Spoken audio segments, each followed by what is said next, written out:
Welcome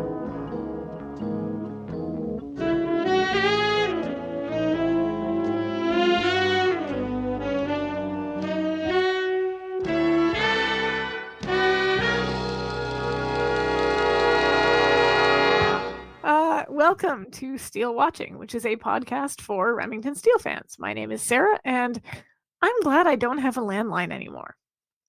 I'm just going to say it right here. What I have to ask. Okay, everybody, I'm Eric. I'm the other host here, and I just have to ask, why are you so happy you do not have a landline anymore? Is it just because it's cheap?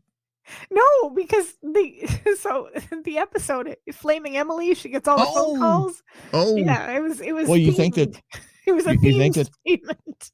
You think that having a cell phone is going to protect you? No, well, way. I don't get any like vulgar calls. I just get like scams, which yeah. Well, you know, which would you prefer? I probably prefer the people trying to sell me stuff. Anyway, okay. So we got that out of the way. That was my attempt at a funny segue, but I guess it didn't. It fell flat. Well, and then of course I ruined it. So yeah, it's all your fault. Yeah. Yes, absolutely. So we're going to be talking about season 2, episode 17, Molten Steele, which first aired on March 6th, 1984, and was written by Richard Collins and directed by Christopher Hilliard, which are two names I do not recognize. Now, did you notice in Judith's book the little annotation on this episode? Yes, I did. And I had this noted that the episode was originally named Steel Ribbed. And I have to wonder. I don't get it. You don't get it? No. Or are you just saying that because it's a family show? I'm not sure I get it. I mean, I could think of some other terms that would make sense in a way, but okay. Well, I mean, certain prophylactic. Gotcha. Okay. I was thinking rib as in, the 14 or 11 ribs or 12 ribs. It's more like ribbed for her pleasure. That sort of ribbed. Okay. Yes, let's not go there. Yeah, so that's what I assumed it meant. But hey. Well, and you're probably right. Oh man. Well, see, my ignorance is understandable because I've never resorted to that.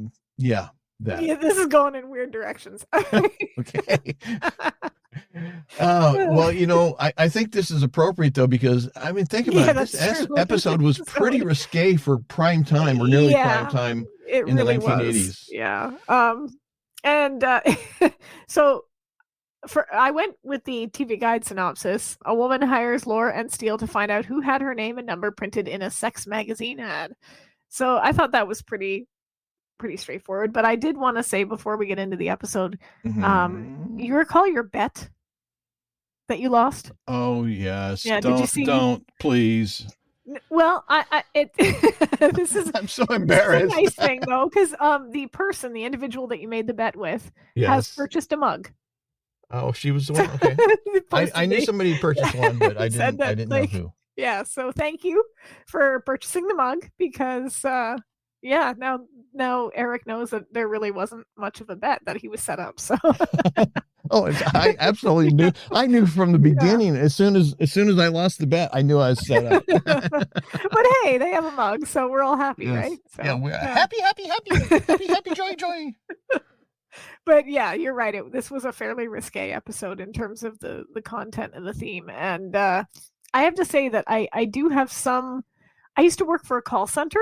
Mm-hmm. And I mean, it was a call center for hotel chains. So I was not the one making the calls. The calls were coming to me, and I was supposed to be booking the hotel rooms for people. So on the surface, it was a fairly easy job, call center wise, as opposed to calling people and trying to sell them stuff. That being said, we did get a few calls very similar to some of the ones that Flaming Emily received. Oh yes. And these were regulars. So these were people who called. I don't know why you would do this. I don't know what you would. I guess I shouldn't say I don't know what you'd get out of it, because I probably do. But like, we had a few people that we that would, different members of the call center would often get them. And I got a call one night, and I didn't realize what type of call it was at first. The gentleman, and I use that term very loosely, on the other end kept telling me he couldn't hear me and to get closer to the headset, because we had a little headset microphone. He kept asking me, can you get a little closer? Can you talk a little closer? And pretty soon I was like, pretty much like my mouth was up against it. And he was like, okay, now, can you breathe a little heavier? And I was like, no. And I hung up. And at that point, it occurred to me what type of call it was. And so I reported it to my supervisor, and my supervisor was like, oh, you got heavy breather guy? And I was like, that's a guy that we normally get. So yeah, the answer, yes. He calls on the regular. And I had only one of those calls and did not love it. I can't imagine poor flaming Emily having to deal with all of the calls. So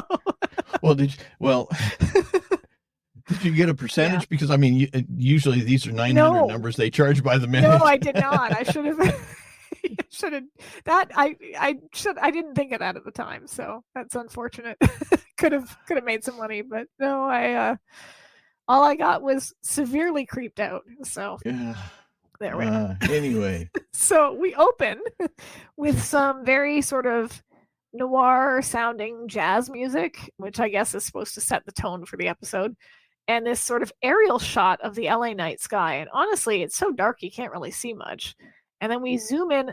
This was like a weird shaky cam effect that I did not love. We zoom in on this really fancy mansion, and we hear this phone ringing, right?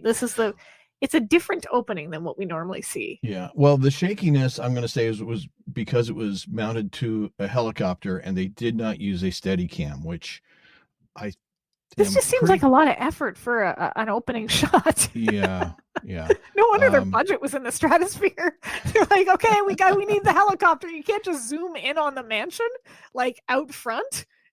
All we're trying to establish is it's a fancy mansion here, people. Yeah, really. In a fancy neighborhood. But yeah. I'm going to say helicopter. See, it was invented. The Steadicam was invented well before this, so I'm not sure why they didn't use it. Unless they didn't want to pay Jerry Lewis the royalties. Yeah, well, I mean, Christopher Hibbler, I have not heard of him. That name is new, so maybe he was trying to make a name for himself here, but it just looked kind of dumb. I'm not a fan of shaky cam as a method, but I can see where sometimes it's effective, especially if you're going for a certain like chaotic feel, if you're like in a horror movie or some sort of like a point of view shot. Yeah, but this is just an establishing shot, so it's kind of unnecessary. Yeah. But inside the house, we see a very wealthy woman staring at my grandmother used to have this phone.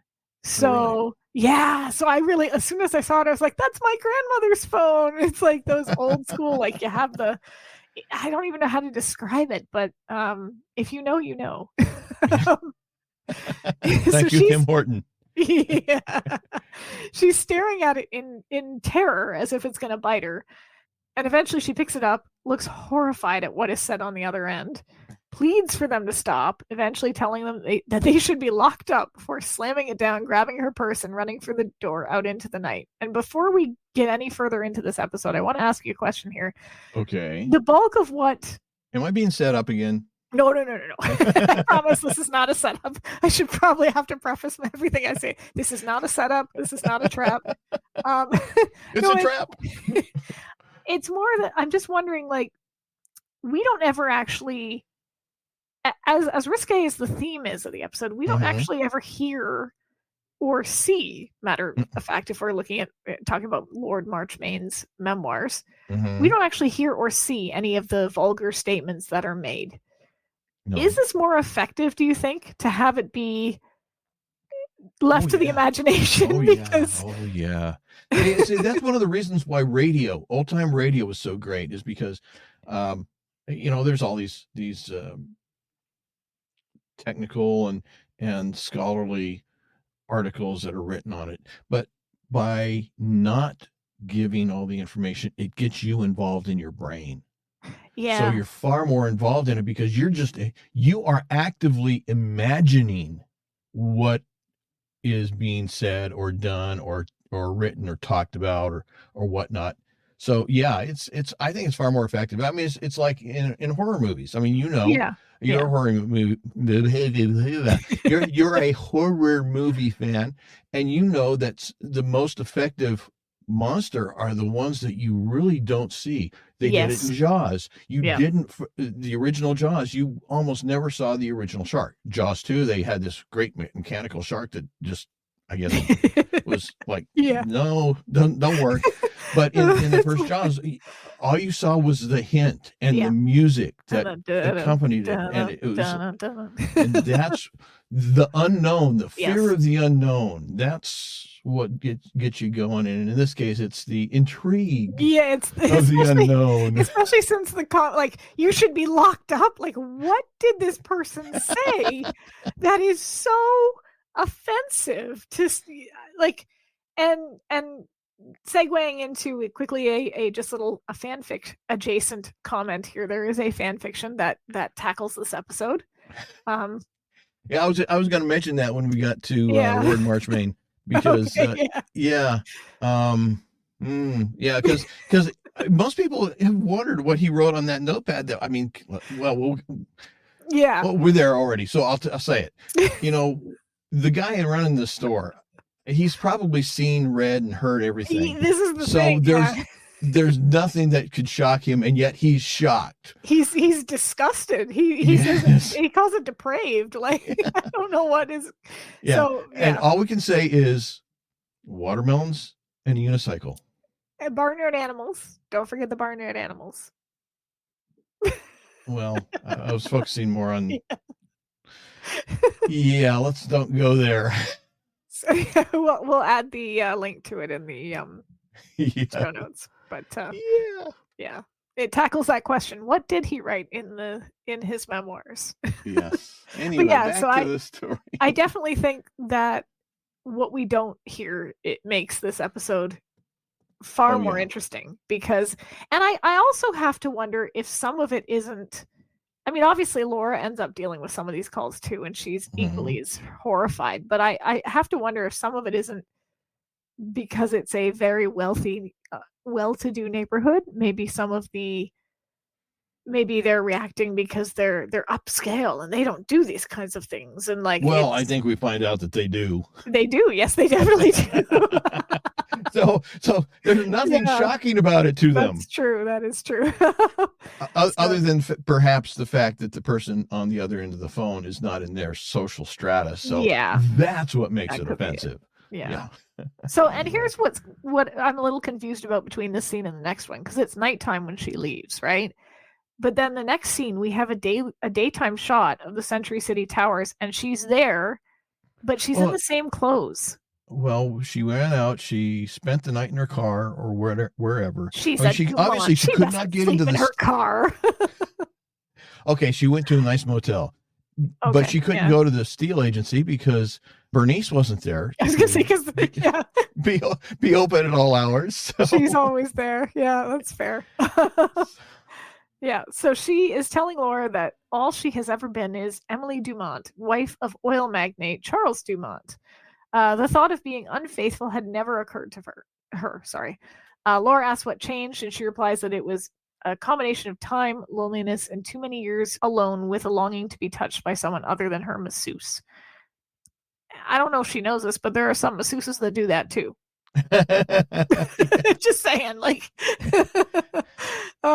so Steele asks who that someone was, and she tells him his name was Walter Mueller, a young auto mechanic who makes house calls in Rancho Santa Luisa. Servers sing their cars.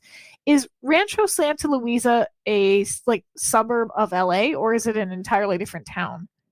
I don't know. I looked. I did not find any reference to that Rancho Santa Luisa. I found some other places that were kind of named, Rancho something. Yeah.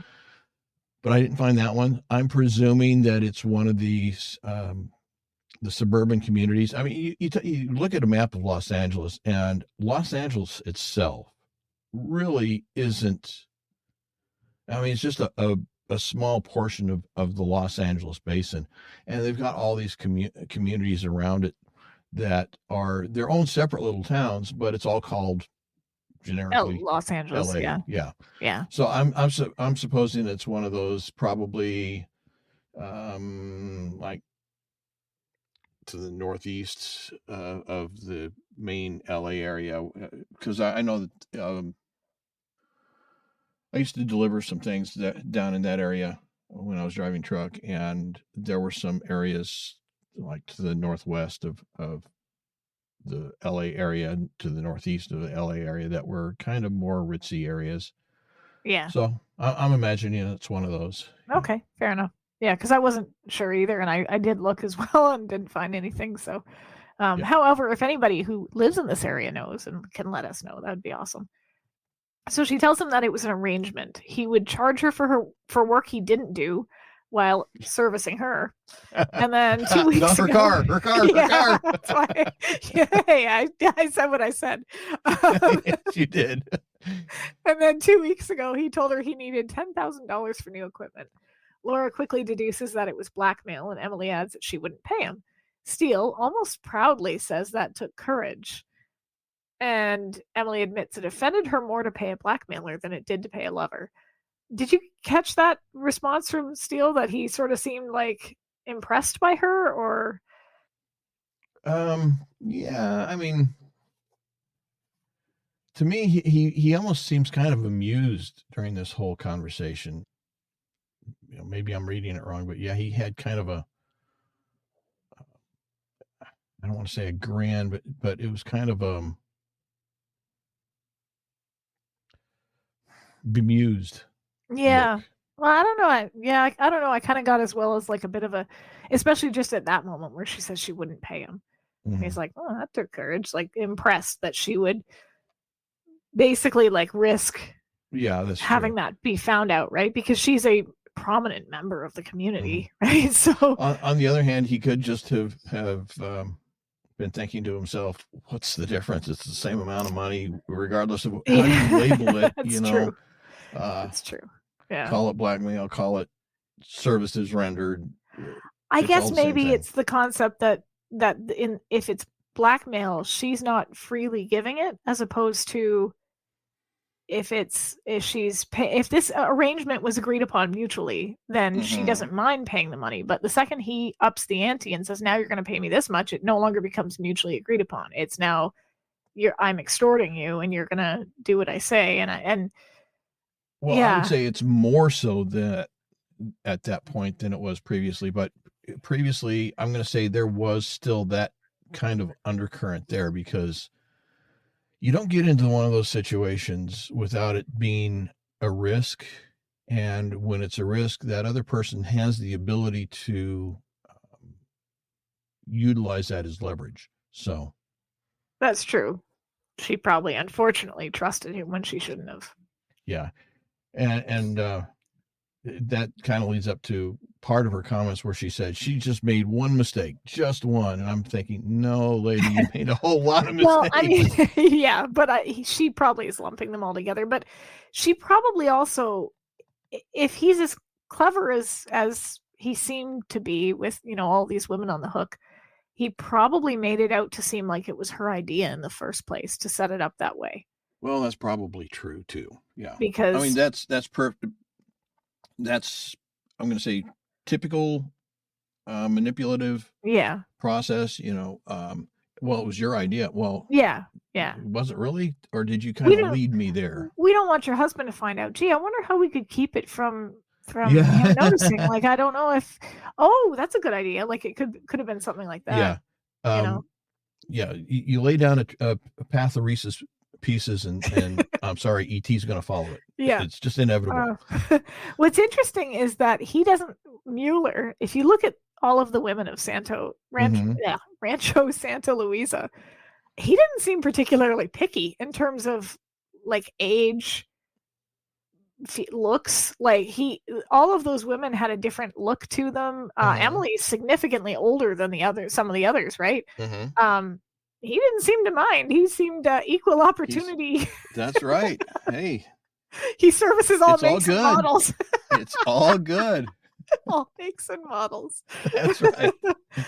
Doesn't matter the year. It's the vintage, I guess. For a car guy. Yeah. So the newer models are the classics. They all pay the same. You just got to figure out how to rev the engine properly, and you're good to go. Yes, that's right. Each one's a little bit different. Anyway, so she says that as a way of persuading her, Mueller put her name and unlisted phone number in the classifieds of the Swingers Journal, along with a list of her specialties. She says that as a result, every pervert and sex maniac in the dialing area has given Flaming Emily a jingle. Oof. Well, like I said, it's not that the calls were telling her things that she didn't already know, because she had specialties. Well, I'm guessing he added and embellished the specialties. I don't necessarily think that all of those were her specialties. I think Mueller, and this is funny because there wasn't a name for this back in the 80s, but nowadays this would be called revenge porn. Well, that's true.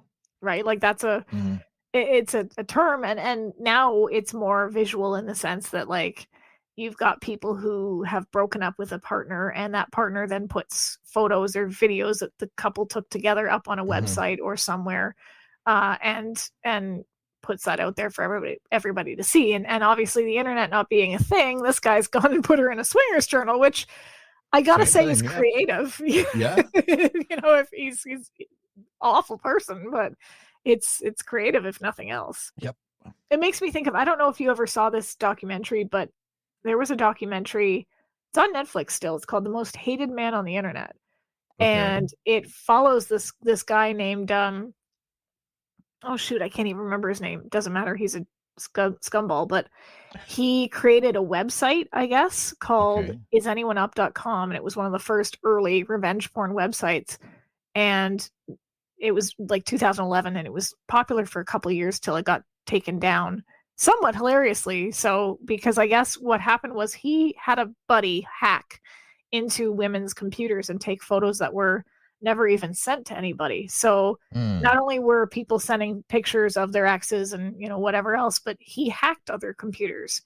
And this woman, her daughter got hacked, and she basically believed her daughter when her daughter said, like, these were just in my email, I didn't send them to anybody, they were never sent.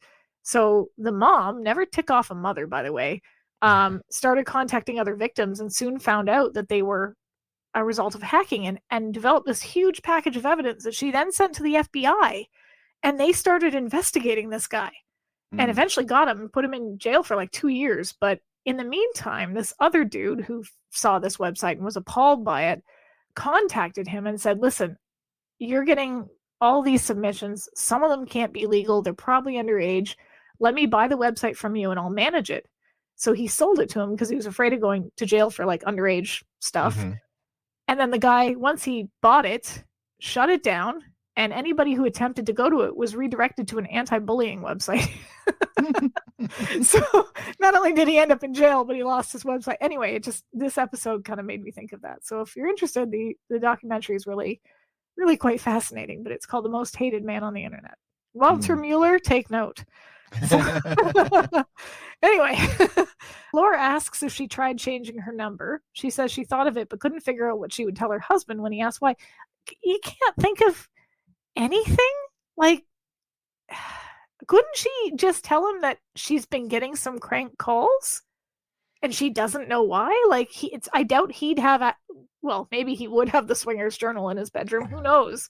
But like, well, but if it doesn't sound like he is necessarily a participant in that particular flavor. But couldn't you just be like, I don't know where these calls are coming from, but I'm getting them, so maybe we change our number. I don't know. Like, it just... Well, I'm sure that she could have come up with some story that would have been passable.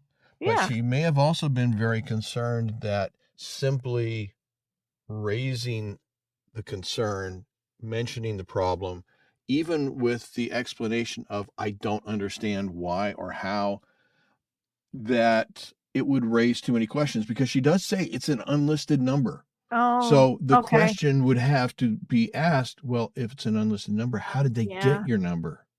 That's fair. So, it might raise too many questions that lead to answers she doesn't want answered. Yeah. So she tells them that her husband is currently at the White House. So he's not exactly like he's a fairly powerful man if he's at the White House. Mm-hmm. And he's due back this evening for a cocktail party that he is insisting they give. She begs them to be able to prove that Walter Mueller is behind the harassment and put a stop to it. She admits to making a mistake, but adds that she lives in a world where you can pay for that kind of mistake forever. I would like to say, Emily, that your world is not the only place where you can pay for that kind of mistake forever. Yeah, I have that in my notes. My note is that's called the real world. Yeah. People of all classes and all situations can and do pay for their mistakes forever. Yeah. Just maybe not financially. What does she think she's special just because she's rich? Right? And I would my probably problems are so much better and different than yours. If we're assuming that this took place, say now, with a photograph or something on the internet, a wealthy person would be able to weather that kind of a storm far more so than somebody who didn't have money. Because if you're, say, for example, trying to get a job and your employer Googles you and finds out, oh, look, these pictures are on the internet, you're not getting that job. But if your husband is a wealthy oil magnate who regularly lunches at the White House, you're probably going to be okay. Yeah, you just get the FBI to go chase that person down and throw them in jail, and hey, we'll just make up a charge if we have to. But yeah, we'll take care of it. Yeah, like I think you're good, Flaming Emily. I think you're fine. Yeah. But and actually, in some circles, that might actually earn her more credibility. Yeah, could do. I mean, Acapulco, it seemed to help Wilson with his popularity. But that being said, I can understand why she wouldn't want those calls, and she is feeling vulnerable and violated, especially with the fact that Mueller was a lover who is now taking that intimate relationship and weaponizing it.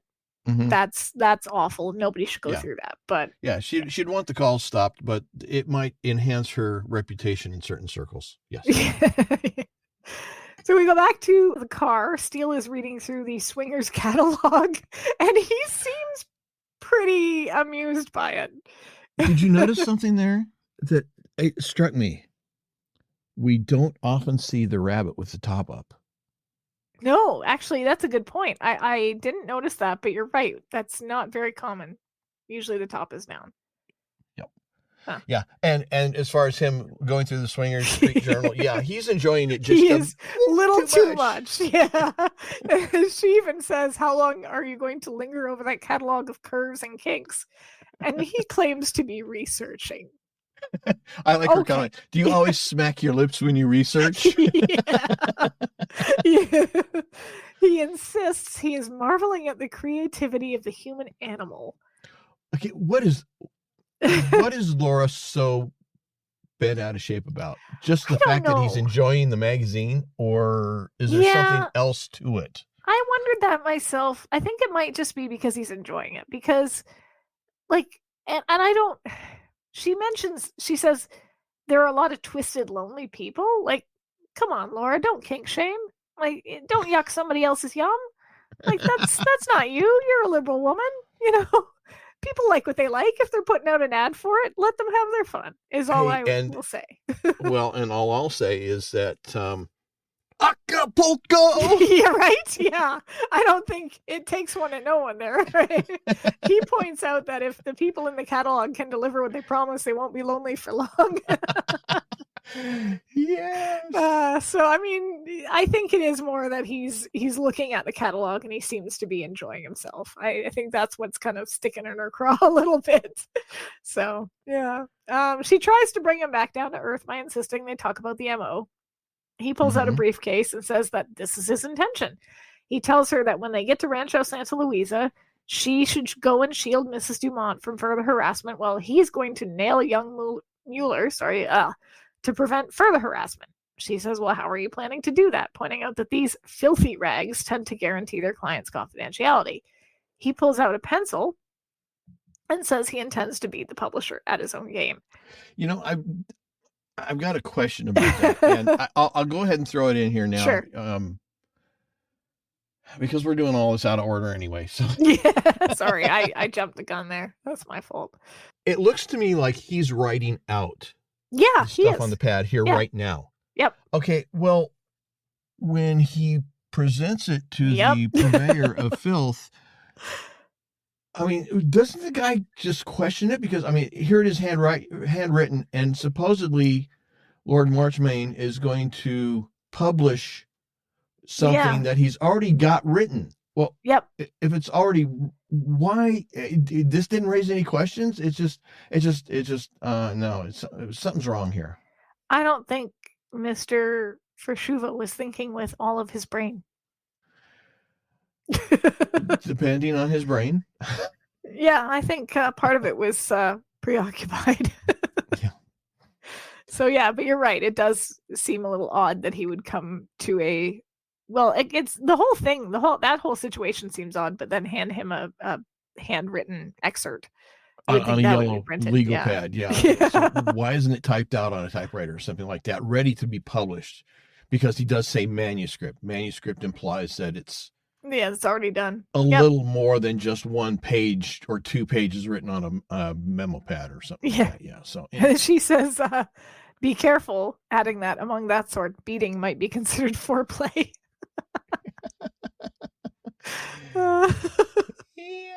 That's some 50 Shades of Snark there, Laura. Good job. She's about a couple of decades early there, but yes. So she notes as they reach their destination that every other shop is either a stockbroker or a porno shop. She jokes, "Work hard, play hard," which is kind of funny. She drops Steele off at the porno shop called the Love Library and tells him not to get lost in his work. Yeah. I like that. Well, I got a question. When he goes into that store, I mean, you see all these books and magazines and boxes for videotapes. I have to wonder, did the prop department make all these books and such and magazines and CD VHS videotape covers, or did they just go out and buy a bunch of stuff from the porn store for us? I'm assuming they filmed on location. Like, I know I'm being serious. I'm assuming that they just found a porn shop to film inside and then like made sure that the cameras didn't actually like catch any of the more explicit details of the covers and stuff. And it would be cheaper to do that than it would be to try to replicate a porn store. Well, yeah, but so many questions. I mean, that would have been fun for the location, the location scout, I imagine. Going around like knocking on doors. "Hey, we're filming a TV show. Can we use your location?" But I assume that's what they did. That was because they've got way too much stuff in there for it to all be. They've got an awful like there was like blow up dolls and everything else, right? So you know. Yeah. Well, and you're probably right, because if you look at the bookshelves, it looks like, where they've got 3, 4, 5 copies of a book, it looks like they're all stacked up the same title, which is how a real bookstore would do it, whereas a prop department might just mix and match. Yeah, exactly. Anyway. So yeah, I think that was filmed on location. This episode. I'm sorry. It's just there's so many things. So I actually have a kind of a funny story. Story time, everybody. Yeah, I don't want to throw my mother under the bus, but I'm going to do it. So we were I won't mention any names, but so and so. We went to visit a friend of hers who was actually a friend of my grandmother's, like my grandmother's best friend, in this little town just about an hour away from where we live. And my mom's friend, her son, I think it was her son, owned one of these such establishments. And we went to meet up with him, and we did so at his store. So we actually went into one of these stores, right? And how old were you at the time? I was an adult. Like this was like a couple of years ago. And so we go into the store, and it's got all the stuff. And we come out, and my mother, there was a swing, there was a swing, and it was hanging on display. And we come out, and my mom, she's like, "What was the swing for?" And I'm like, "Oh God, I'm not answering that question." Like, she was so clueless, and I was just like, "I have no idea, don't know, no clue, not answering, not happening." So yeah, that was one of the more awkward and embarrassing moments of my life. Well, I think the fact that you didn't also question it. Okay, we're just going to keep moving on here. So Steele goes into the shop, which is filled with, interestingly, men in suits looking. Would it not be weird to browse like that? Just like with all these dudes around you? I would think that would be weird. And where did he get the monocle and pipe? Complete with tobacco. The monocle and pipe is my favorite part. Like, it's just... yeah. So he's got his little monocle, he's got his little pipe, he's smoking. A slimy little man emerges from a room behind the counter and he asks if he's Mr. Fischover. He introduces himself as Lord Marchmain, and the man nods and asks if he's a wrestler, which I found kind of funny. He compliments him on the restraints and leathers, and Fischover, like, it's got to be the word. It's like, nice restraints, nice leathers. I mean, hey, you impress a person, you suck up to them any way that you have to. You compliment on their restraints and leather. Yeah, it's just common politeness. So he asks what he can do for him. Steele says he's an author, and Fischover says he doesn't need an author, as he does the entire paper himself. He says he requires neither an employer nor a publisher, and says he's already sold his book, The Sexual Exploits of an English Nobleman. Fischover dismisses it, saying nobility is yesterday's filth, and tells him that he wants to sell his book directly to the constituency. I have a question about that. Okay. Because, first of all, he says he's already sold his book. That implies a regular publisher. Yeah. Publishing company, Doubleday, Random House. Random House, yeah, whatever. Or whatever companies do those books. Yeah. But then he says he intends to eliminate the middleman and sell his books directly to its special constituency. Right, which would indicate that he's an indie publisher and that he's a self-publishing. Yeah. So which is it? Again, these things should be raising questions in Fischover's mind, because he's not keeping his story straight. You've either sold it to a publisher or you're self-publishing. Which is it? Yeah. But he is willing to offer a handsome fee for a list of his advertisers. He offers him $1,000 and 5% of the book profits. Fischover hesitates, insisting that his advertisers count on him to protect them like a sacred oath. And no oath is more sacred, I guess. And patients. Somehow I don't think it's the same thing. No, I don't think so, yeah. He ups his offer to 10%. Fischover says no again, insisting the book isn't going to sell.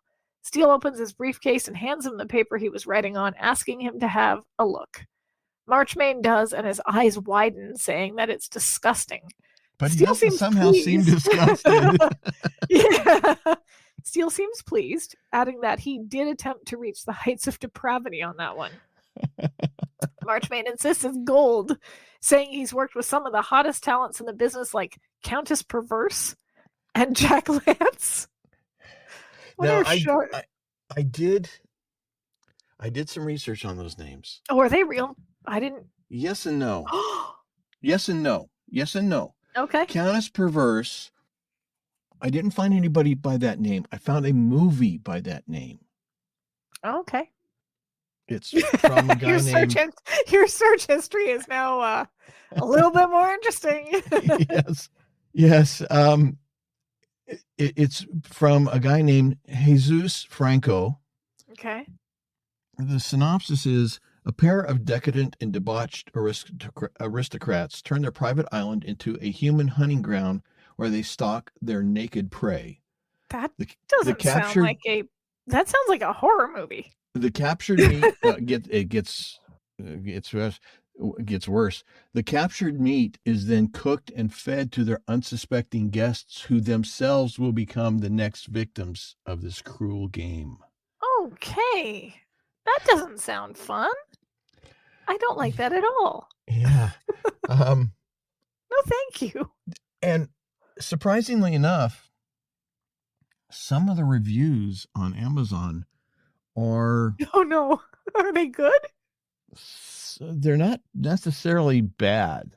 I mean, in the sense that the people writing these reviews actually have words of praise for Franco. One of them reads, Franco's films from this era are mostly gothic nightmares that occur in broad daylight, a feat not easily accomplished, as an unbending rule in the genre is to have the ghoulish going-ons transpire at night when shadows and darkness allow our minds to fill in the blanks as we individually see fit. Jess offers up evil deeds that cannot be misconstrued as something else. That sounds, it's not glowing, but it's not, it's not. Huh.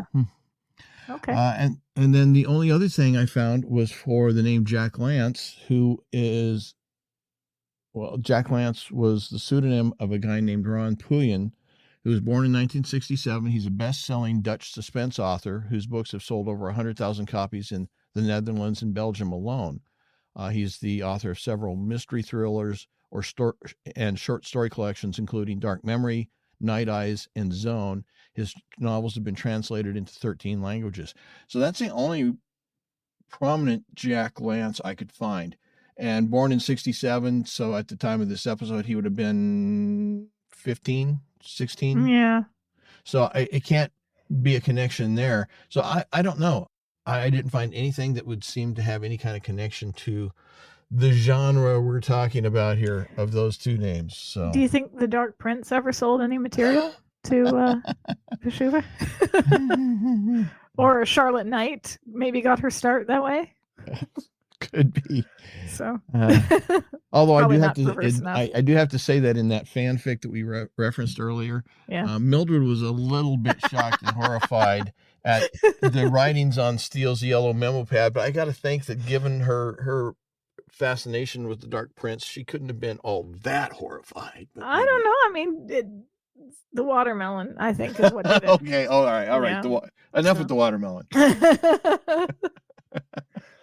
Yeah, so he says he's worked with some of the hottest talents in the business and says that Steele dwarfs them.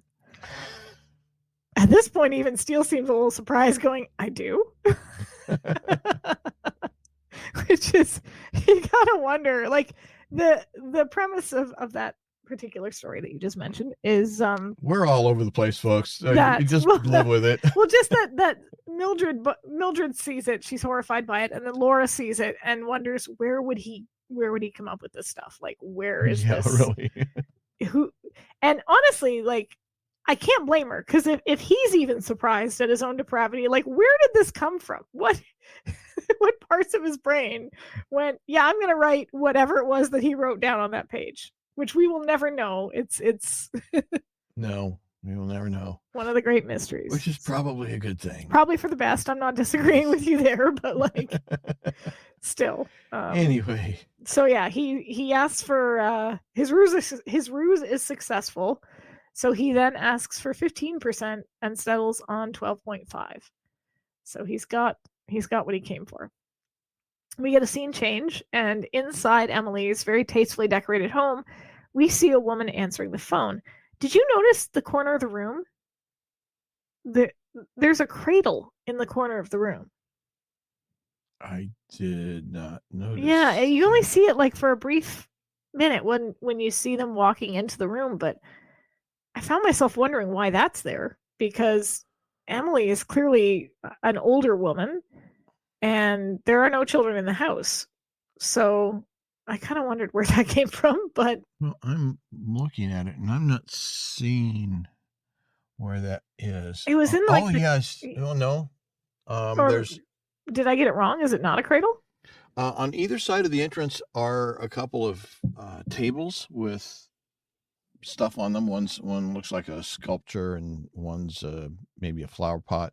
I see a couple of chairs, coffee table in the center, a couch, and maybe I think I think what you're seeing is one of the chairs. It has kind of the look of a cradle, but it's a chair.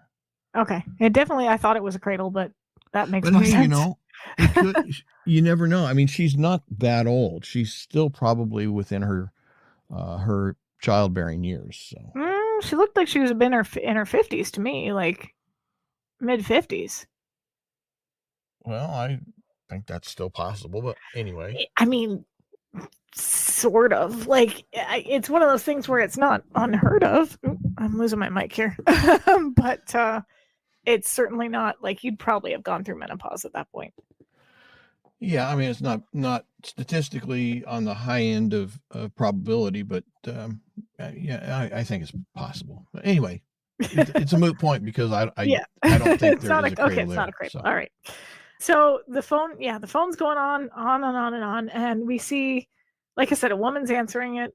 As she answers it, we see her expression change, and she says, "There's no Emily here," and then she hangs up. And then she adds, before she hangs up, she says, "There's no Emily here. She's not interested either." And as soon as she hangs it up, it rings again. Emily is showing Laura into the room. She tells Laura that she's told people that she is a Vassar alumni. And she says that she's on the board of trustees, so that should be a plausible story. Mrs. Hopkins, who is the housekeeper, she runs up to Emily as they enter the room and says that she's enjoyed working for her, but she can't stand the sudden rush of activity and that she has a headache. Yeah. She says she can't answer the phone one more time, and she runs away. Then the housekeeper answers the phone, drops the vase, which shatters to the floor, saying the world is ending. And adds, "For this you make me learn English," and storms off saying she's going back to Bolivia. So, I mean, whatever's being said is so bad. Yeah. Somebody is literally leaving the country. Leaving the going back to Bolivia. Yep. Holy cow. So yeah, Laura offers to answer the phone as it rings again. She picks it up, listens for an awful long time. Yeah, awful long time. She doesn't intervene verbally all that quickly before and it's not just this one. There's another call later. She does. Where and it's the same thing. It's okay. I'm listening. Morbid curiosity, maybe, I don't know, but. Then she says, "Sounds like fun, but Mother's here. Is it Felicia calling?" I gotta,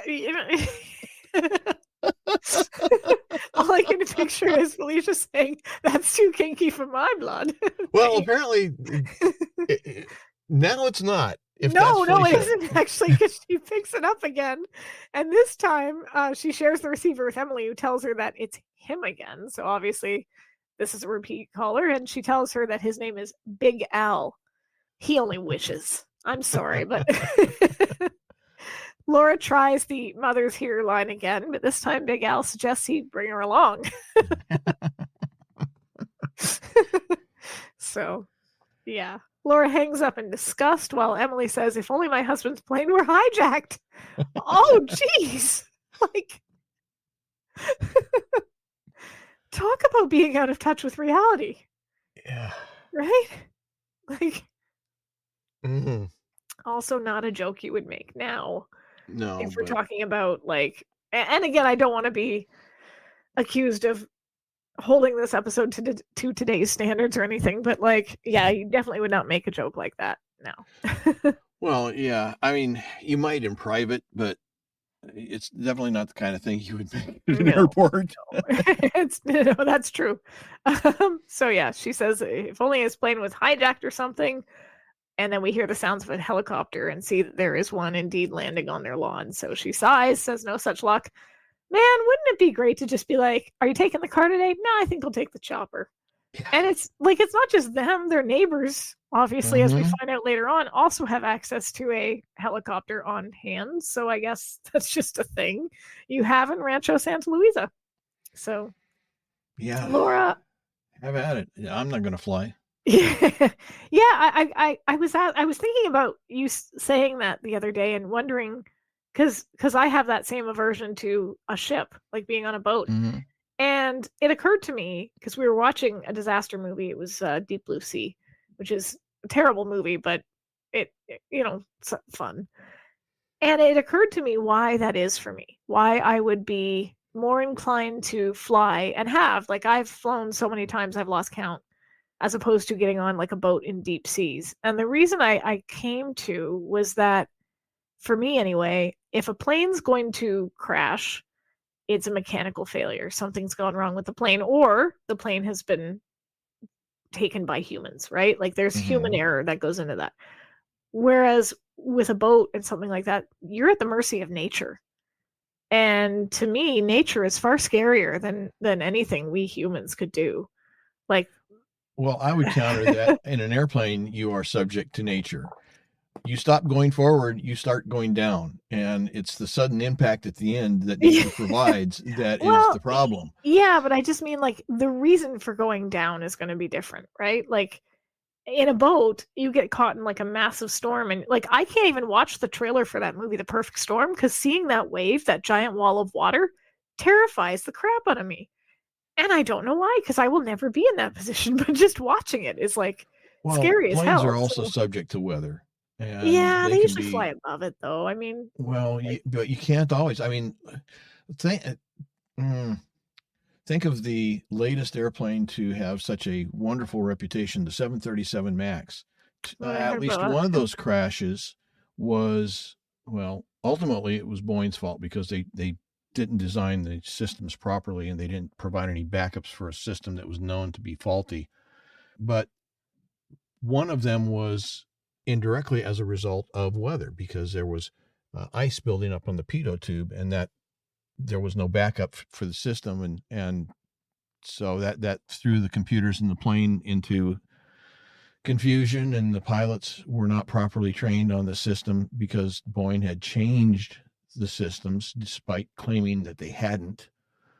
So I mean, planes are still subject to nature too. Oh yeah. Well, nothing's perfect. I think for me that was what was scarier, was the thought of like the weather and like the sea rising up against you and you wouldn't be able to do anything about it. Whereas like, I mean, like, and again, I've flown, the first plane ride I ever took, I was 9, and I've flown to Florida, I've flown to Cuba, I've flown to Venezuela, I've flown back and forth from Scotland umpteen times, I've flown to Vancouver, I've flown through the States a few times, like Phoenix and whatnot. The only time we ever had turbulence that scared me was that flight to Phoenix. That was terrifying. But even then, it was fine. So I guess maybe familiarity too is what. Whereas my husband does not like to fly. And I don't blame him, because it is a valid, it's not natural to be that high in the air. No. It's, it makes sense to be nervous about something like that. So anyway, and you know what the ironic thing about my fear of flying is? I love airplanes. It's kind of ironic, yeah. but I mean, it's the same thing is trucks. I used to drive truck commercially, but as a kid and even as an adult, if I go into a dark truck yard where there's trucks and trailers all around and there's not a lot of light, I freak. And yeah, that's fair, because you could get it has one. Well, no, it actually there was a movie called Duel. Okay. And it was about a guy, Dennis Weaver, I think it was, being terrorized by a semi-truck, and it was one of Steven Spielberg's first movies. Huh. And I don't think I ever saw that movie. To the best of my knowledge, I have never seen that movie. But that plot of that movie is what I imagined, even as a kid, going into these truck yards at night, delivering newspapers when it was darkest. Those trucks are going to come alive and get me. I mean, seriously, and it's still, to this day, affects me. Anyway. I think we're at the helicopter. This helicopter's landing. Laura unplugs the phone. Now that we've discussed our phobias, Laura unplugs the phone, but Emily assures her that won't do any good. She says the first thing he's going to do after complaining about another house guest from Vassar is to go straight for the phones. He walks in, barely kisses her on the cheek. Yeah. Complains about the person from Vassar and plugs in the phone. Yep. Emily introduces Laura. He says, from Vassar, at least this one's pretty. Wow. Whoa. What a jerk. Even Emily seems shocked by his rudeness, and true to form, he plugs the phone back in as predicted, saying it's disconnected and no wonder he couldn't reach her. Don't think that's the reason there, Charles, but sure. His comment about at least this one's pretty kind of implies that most of them that have been there from Vassar have not been pretty, which makes me wonder, did Playboy ever prove that wrong? Because, Playboy magazine would always do the girls of this, the girls of that. And one of the things that they did was the girls of, insert college name here. Yeah. I wonder if they ever did the girls of Vassar. Like an early form of Girls Gone Wild? Kind of, yeah. Yeah, I don't know. But that's not something you say to somebody's face. Although I will say that I have had something similar said to my face. So, yeah. That you were pretty? No, that I wasn't. That's offensive? No, that I wasn't. Wasn't.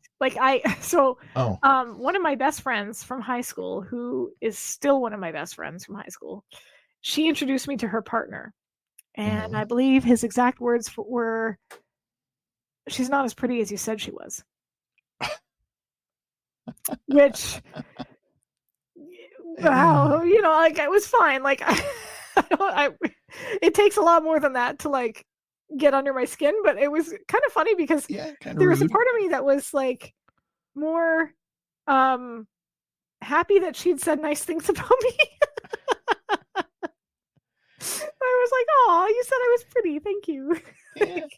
Yeah. Oh, did I mention your boyfriend's a jerk? But other than that, thank you. So it was fine. So yeah, another Vassar alumni. Boy, this episode has just gone out of control real fast. Really, and then that surprises you. So he picks up the phone intending to make a call, but there's already someone on the other end.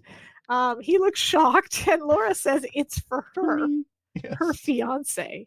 He tells her that her fiance has a filthy mouth before handing it over to her. She takes the phone. She attempts to maintain what looks like a conversation with the fiance, and Charles mutters that for $100,000, he isn't sure what they're teaching. Emily says times change rather uncertainly. He tells her he has to make a phone call at 4, as Laura manages to hang up the phone, only to have it ring immediately again. He picks it up. He listens for a moment, then hands it back to Laura, saying, "It's for you." So things are getting fun over at the Dumont mansion. Yes. So Steele, he shows up at Mueller's, who immediately, in the worst German accent I've ever heard, tells him that he's late for a 4 p.m. appointment. Can I say, did you notice his truck, or his van rather? Not really, no.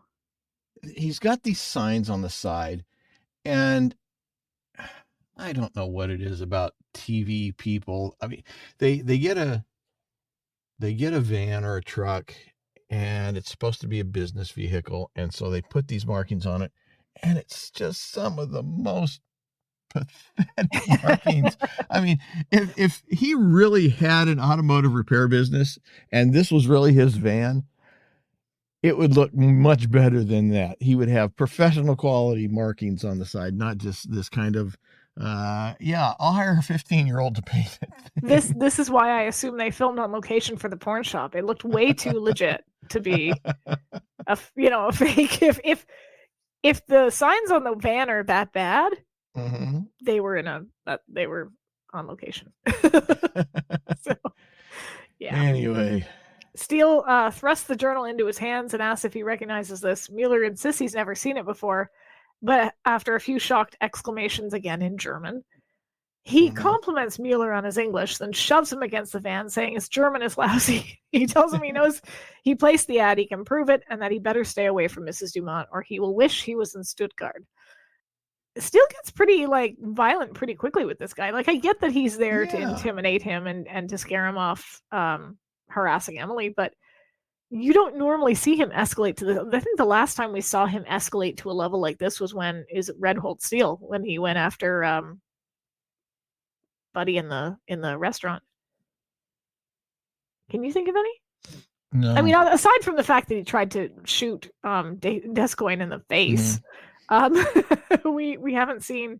He normally doesn't threaten this. Yeah, and I have it written down here. I said Steele's rather intense here, seemingly more than would be expected. Is it just an act on his part, or is it somehow something more personal? I think he's angry. I think he's angry at the idea of what Mueller is doing, to be honest. Steele is the kind of person that doesn't like bullies. He doesn't like people being, and even though Emily Dumont is wealthy and very privileged, I think to him what Mueller is doing is offensive. It's offensive in that he's all for, he's looking at that swingers catalog having a great time because those people have put the ads in there willingly, or at least so we're led to believe. But he's been in other situations where people have done things that were offensive, and he didn't go this extreme this fast. And it just makes me wonder if there's something more to it. I just think it's more that, like, when it comes to things like, I don't know if sexual assault's the right word, but he's exposed, like, this woman's vulnerability has been exposed and she's being harassed in ways that are awful. Like, just, put away her privilege and her money aside, what she's experiencing is arguably really, really horrific. And if you think about how ticked off he got when Derek made a pass at Laura, like, I don't think he enjoys, well, enjoys would be a wrong word, but I think he gets viscerally angry at the concept of a woman being harassed against her will. Whether it's Laura handled it herself with Derek. She was not in any way a victim or in need of rescuing or anything like that, but he still, and okay, he didn't go and punch Derek in the face or anything. He kind of smacked him upside the head and basically said, "What the heck, man?" Like, but at the same time, I think there's just something about this that makes him angry that he doesn't. But with Derek, it was personal. Yeah. See, and that's what I'm saying, is that it seems like there's something that is triggering his response here that is a personal affront. It's not just the principle of the thing, because it's the sort of thing that most people would be offended about. But his reaction seems more about personal offense than propriety. Yeah, true. I don't know if it's propriety, though. I think there's a feeling of being protective of somebody who is vulnerable and being taken advantage of. And we've seen him do that before, but yeah, you're right. I mean, it does seem that he goes from 0 to 100 very quickly. So yes. And Mueller tells him he's on private property. His accent now has totally disappeared. Yeah, sure. We have that situation once more. Steele slaps him with the paper, says he hopes he has a good memory because he does, and he leaves. And honestly, there's not much more he could have done. I'm not sure what Emily really expected them to do, because when you think about the fact that up until I'm now, I could be wrong, but going back to that documentary I mentioned at the time, revenge porn wasn't illegal. And after that documentary aired, they said that laws had been changed. For a number of states had made revenge porn illegal, but federally at that point it wasn't. And I don't know, again, this is your country, not mine, but I don't know if it is federally illegal, but it certainly wouldn't have been illegal in the 80s. This revenge porn wasn't even a phrase that would have been used. So I don't know that there's even a law necessarily against what Mueller did, right? He placed a fake ad, I guess, but like, I don't know what Emily expected Steele and Laura to be able to do. Prove it's Mueller, sure, but then what? Because unless he himself tells Fischover to remove the ad, you can't really call the police over that. Like, there's no laws on the books for it, right? So I guess maybe that's why he did it. Maybe he felt like physically intimidating him was the only, like, scaring him might have been the only way to get him to voluntarily take it down. Well, and the thing is, with some people, that's the only thing they respond to. Yeah. And even saying, well, it's illegal, we're going to have you arrested, doesn't bother me. I've got lawyers, I've got money, I have friends, I have influence or whatever. Those types of things don't necessarily bother them, or outing them as being some sort of kind of a sleazy person. Doesn't bother them. Well, the only thing they respond to is physical threats. Mueller would have been like, yeah, I was having affairs with many women. Go me. You know, like that would be something to brag about, not something that he'd be ashamed of. The women obviously would be ashamed because they have something to protect. And so that puts him in a position where he's basically not vulnerable to anything other than the fear of physical safety. And if you convince somebody that you are willing to go to that extreme to place their physical well-being in sufficient danger that it frightens them, they're more afraid of that than not, then you can succeed. But I'm sure Steele has encountered people like this before and has learned that these people, there's certain ways that they're going to respond and other ways that they're not going to. And so rather than waste time on going down paths and making attempts at whatever that aren't going to work, just go straight to the heart. Just that makes sense. Unfortunately, it doesn't really work. So he leaves, and then we go back to Emily's. She has changed at the cocktail party. It's interesting. I don't commenting on outfits.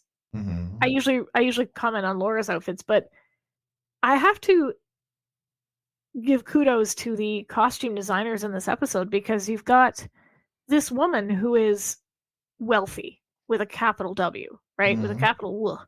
She is always extremely well put together in this episode, to the point where everything matches. Her purse, her earrings, her outfit, makeup, all of that stuff. And it's a really good visual shorthand of saying this woman has money. She is well-to-do, classy, because that's supposed to be the point, is that she's classy. So a classy woman is not going to engage in this sort of behavior, right? She's changed what the implication is. Well, the implication is, but obviously we know that's not true. She's changed at the cocktail party. She's got a black outfit on, I think, in this scene. Mm-hmm. And she tells Laura if any of these people knew that she was flaming Emily, she would be gossip fodder for the next 12 cocktail parties. She tells her it wasn't always like this, and that there was a time that she and Charles were very close.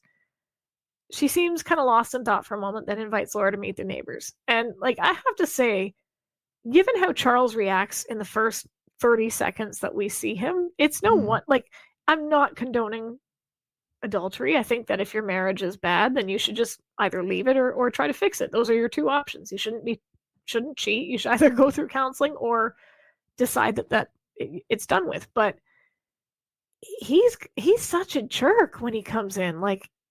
You can sort of see why she would feel lonely at the least, right? Some of the others I don't know, but well, actually I do. The only other one I feel sorry for is Betsy Lindner, and we'll get to why in a minute. But yeah, you can sort of tell why she's feeling lonely, because he barely looks at her when he walks through the door. He goes straight to the phone. Mm-hmm. So yeah, I find it interesting that as these people are coming into the party and Laura's being introduced to them, they all introduce themselves as their house. Their house, yeah, I did notice that. And that's very telling, right? Because they're all associated with the wealth is tied into who they are. We're the we're the traditional, we're the Spanish colonial, no, you're human beings. That's the house you live in. Hi, my name is Sara. I'm the 2-bedroom. That's not, I guess, doesn't sound quite as good. It's probably why I don't introduce myself that way. But you're right. They do. They introduce themselves by their house. So we get Jimmy and Sandra Casson. Jimmy tells Laura they live in the Spanish colonial across the street. And Sandra calls it Happiness Hacienda. And I think she's been juicing a little bit. Yeah, well, as we find out later on, she seems to be the one that partook of Mueller maybe the most. So. Well, but I mean, she's also been partaking of the bottle this afternoon. Oh, for sure. Yeah. Emily looks, to her credit, Emily looks as if she's about to vomit when she says that. And then a man calls her name from behind. He introduces himself as Tommy Montague with his wife, Anne. Laura recognizes him as the helicopter man. So does that mean that he flies for the neighbors? I was confused by Air this. Uber. Yeah, I wondered that because I thought if he was the one flying Charles in, that seems like an odd thing to do when you're in a wealthy neighborhood like that. It feels like if you were in a wealthy neighborhood like that, your chopper pilot would be somebody you've hired and have on hand on a regular basis, or you fly your own, as we see Tommy can do, right? So is that like the communal neighborhood chopper and he flies it for his buddies? Like, how does that work? I don't know. That's a good question. Maybe it was a matter of he knew that he was going to be coming back at the same time that the pilot was going to be coming back. And so he just said, hey, I'm going to be getting back to the office at such and such a time. Can I hitch a ride back to the house with you? This is, you know what, it feels like it would have made more sense because obviously Laura says that as a way of cueing us, the viewers, into the fact that Tommy can fly. That was Tommy flying the helicopter. But if I didn't really notice the pilot when he landed, and it would have made more sense to have Tommy say, Tommy Montague, I own the helicopter, I was given Charles a ride, or something like that, right? Because then it would have indicated to us as the viewers that this isn't a service that he does. Because when Laura says it, the helicopter man, it sounds like that's a service, right? Whereas if he had introduced himself and said, oh yeah, you might have seen me before, I was coming, Charles and I were returning from a business trip at the same time, something that indicates that, it might have made more sense, because I was confused by her statement and had to go back and rewatch it and realize that he was, like, we see him at the end, he's got a helicopter. So yeah, so he tells her that his wife's name is Anne.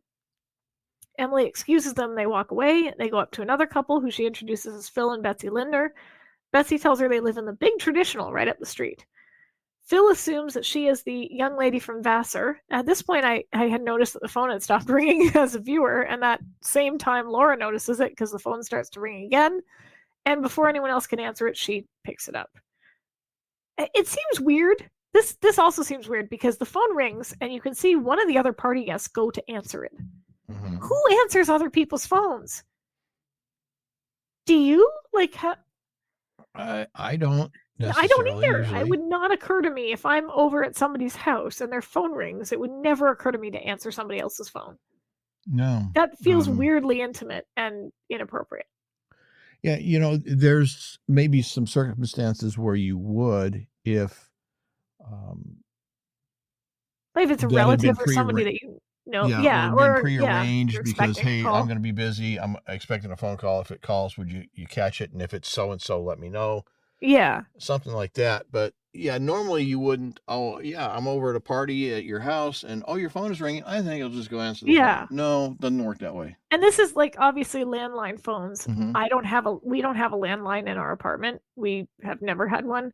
Like, ever since I moved out, I just didn't see the purpose in it. I get why some people still do. A lot of the time it comes bundled in with their cable and internet packages, right? So you just end up with one anyway. But I wouldn't answer my husband's phone. If his cell phone rang, I wouldn't pick it up.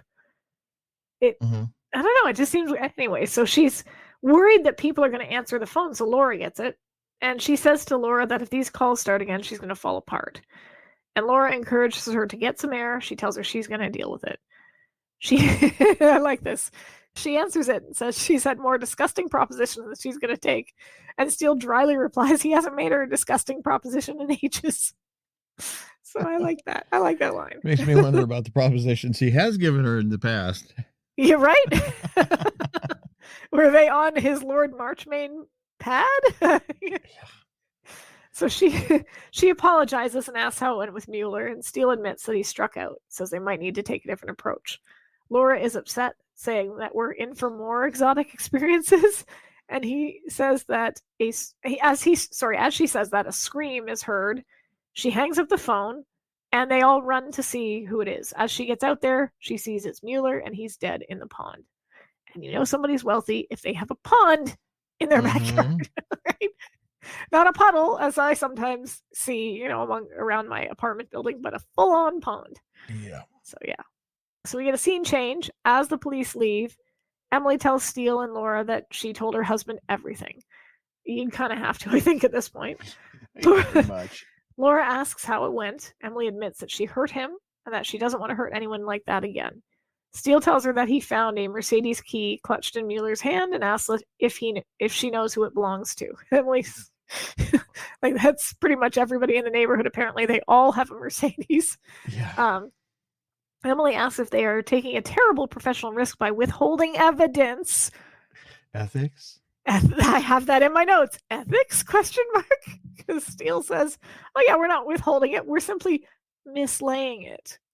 Milder penalty, he says. I don't think so. I think he's wrong. I think he's wrong. Yes. Yeah. No. So Emily correctly assumes that if they withheld that key, that she might be in some kind of trouble. Charles comes in and says and says that if that's the case, he'll handle it, and they are no longer needed. Steele points out that there might be more blackmailers, and Charles dismisses that. He also adds that Emily might be the prime suspect in his murder. Charles fires back that the police think it was an accident. Steele counters by saying an autopsy might change their minds. So, like, Charles is just, he's a bully. A jerk. Yeah. Yeah. Right? Like, he's a full-on, he's a bully, he's a jerk, and he's so wealthy that none of this phases him, right? Yeah. He could just buy them off, use his money, use his power, use his influence. He says he'll deal with that too. And you can see Emily is kind of horrified by his statements, right? Yeah. He thinks he can control, well, I was going to say he thinks he can control and manipulate people to suit his purposes because he has money. But the simple fact is he has been. Yeah. He's been successful at doing this. Absolutely. Yeah. And Emily, she says she doesn't want to go to jail for a murder she didn't commit. Charles, I'll deal with it. Right? And then asks how much he owes them. Laura tries one more time to convince them, saying that if she's charged with murder, how many checks do you think you can write? And he just says as many as it takes. Hands one to Laura and Steele and says they will find it extremely generous. Like, what a complete and utter jerk. Yeah, not, and it just occurs to me that kind of his whole tone and attitude of, well, if they charge her, I'll just write checks. Checks. That kind of almost suggests that he thinks she might have had something to do with it. I mean, I could see how she could easily interpret that as, what, you don't believe me? Yeah, I'll just write a check. We kind of get that impression later on. Yeah, where's the part where we'll prove her innocent? Where's the part where we will fight this? No, we're just going to write a check and it'll all go away.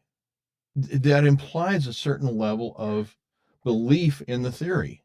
And it also implies, even if he doesn't, it implies that he doesn't care, right? Like, yeah, he's not even relating to her as a person, much less his wife. No, I get the impression he doesn't relate to anybody really anymore as people. Everybody is an obstacle or an ally, but not really people, which kind of gives you an impression of just how far their marriage has moved away from one another.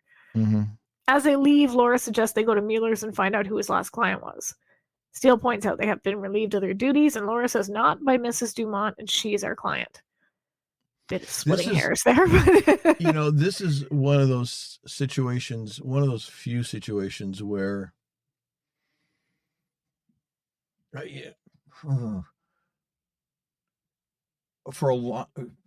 since forever, I've always had an issue about how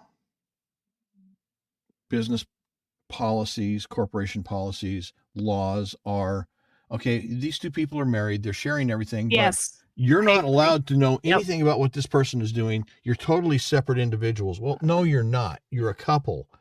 And anything that affects one affects the other. And so if we have a problem with a utility bill or whatever, I shouldn't have to give special instructions to the utility company or whatever, or my lawyer, if I'm being charged with murder of some car mechanic. I shouldn't have to give somebody special permission to be involved or to allow my spouse to be involved in this and to have this information. This is probably one of the few circumstances where I'm going to say it's a good thing that this is the way it is, because they can they really can argue and say, well, she hired us. Yeah. So he can't fire us. So I can see some circumstances where I would want that individual distinction, because like in terms of like if you're in an abusive relationship, well, there right? are exceptions to the rule, but generally speaking, if you're a couple, if you're married, your partners or whatever, and you're sharing a life together, you're sharing all aspects of that life together, and that other person shouldn't need to be granted special permission to access part of that life that affects them. It's kind of interesting too, because here, like, my husband can pick up my prescriptions without a problem, right? But he can't. Well, my wife can pick up my prescriptions too, but yeah, in terms of like, she can't call my doctor and find out about my prescriptions. She can just pick them up from the store. She signs for them, puts her name on it to designate that she was the one who picked them up, but she can't call the doctor and find out, okay, what is this prescription? What is this for? Blah, blah, blah, blah, blah. Can't do it because of privacy laws. It's funny because I could go and pick up pretty much anyone's prescription and just say that I was their spouse. I've never signed anything. Like, I used to pick up my dad's all the time. Like, it's funny because in a lot of ways these things can go for or against you, but like, we have to file taxes as a couple here, right? Mm-hmm. Like, if you're married, you file your taxes together. Right. Same here. And like, there have been times where, I think it's interesting that those distinctions get made in some places and not in others. Mm-hmm. Because and it seems like it's usually the places that the distinction is made are the places where it really shouldn't be made, and the places where it shouldn't be made is where they are made. Like, I don't want my husband having access to my bank account. That's my bank account, right? Mm-hmm. I mean, I know everybody does things differently, but we keep ours separate, and we have like a savings that we can put money into and move it out of if we need to, but we each have our own individual accounts. But I also know people who are in the process of, like, I have a few friends who have had divorces where they haven't known anything about their husband's bank accounts or how much debt he's in, because they weren't privy to that knowledge and didn't have that. So you're right. If you're sharing a life, then there are things you shouldn't have to have special permission to share that person's life. There are ways that can make you vulnerable to have that information, but also not to have it. So yeah, I agree. And Laura does make that distinction here, saying that Mrs. Dumont hired them. Mrs. Dumont is their client. They have not been fired by her. I mean, it's splitting hairs a little bit, but she goes to tear up the check. Steele stops her, saying that he normally approves of theatrical gestures. Approves. He's usually the one making them. But that one's a trifle extravagant. And then they go on to have this exchange that I'm not sure I quite understand. He agrees to go to Mueller's, saying that he never lets principals interfere with money. Laura asks if he would really just have cashed that check and gone home, and he says she's giving him a freebie, arguing that he can be high-minded fellow at hardly any cost. I find those two things interesting because they seem to be contradictory. Yeah, this is what confuses me a little bit, because she says, imagine that, seduced twice by the same principals, and he calls it double jeopardy. Well, first of all, he just got done saying basically, I have no principles. Yeah. But in saying that he has no principles, it's never let principle interfere with money. Okay, so money trumps your principles no matter what they are. But then here he's saying, well, okay, we'll go with my principles. Yeah. Make up your mind. I do. So they get into the car. He goes to get into the car. She just stands there. And when he asks what she's thinking, she says that she was thinking of Mrs. Dumont feeling vulnerable while the other neighbors in their mansions are sleeping soundly. And this is where we get the information that all the other neighbors are not quite sleeping soundly. We cut to Phil and Betsy Lindner. He is shocked that she paid blackmail with a personal check, so she did pay him.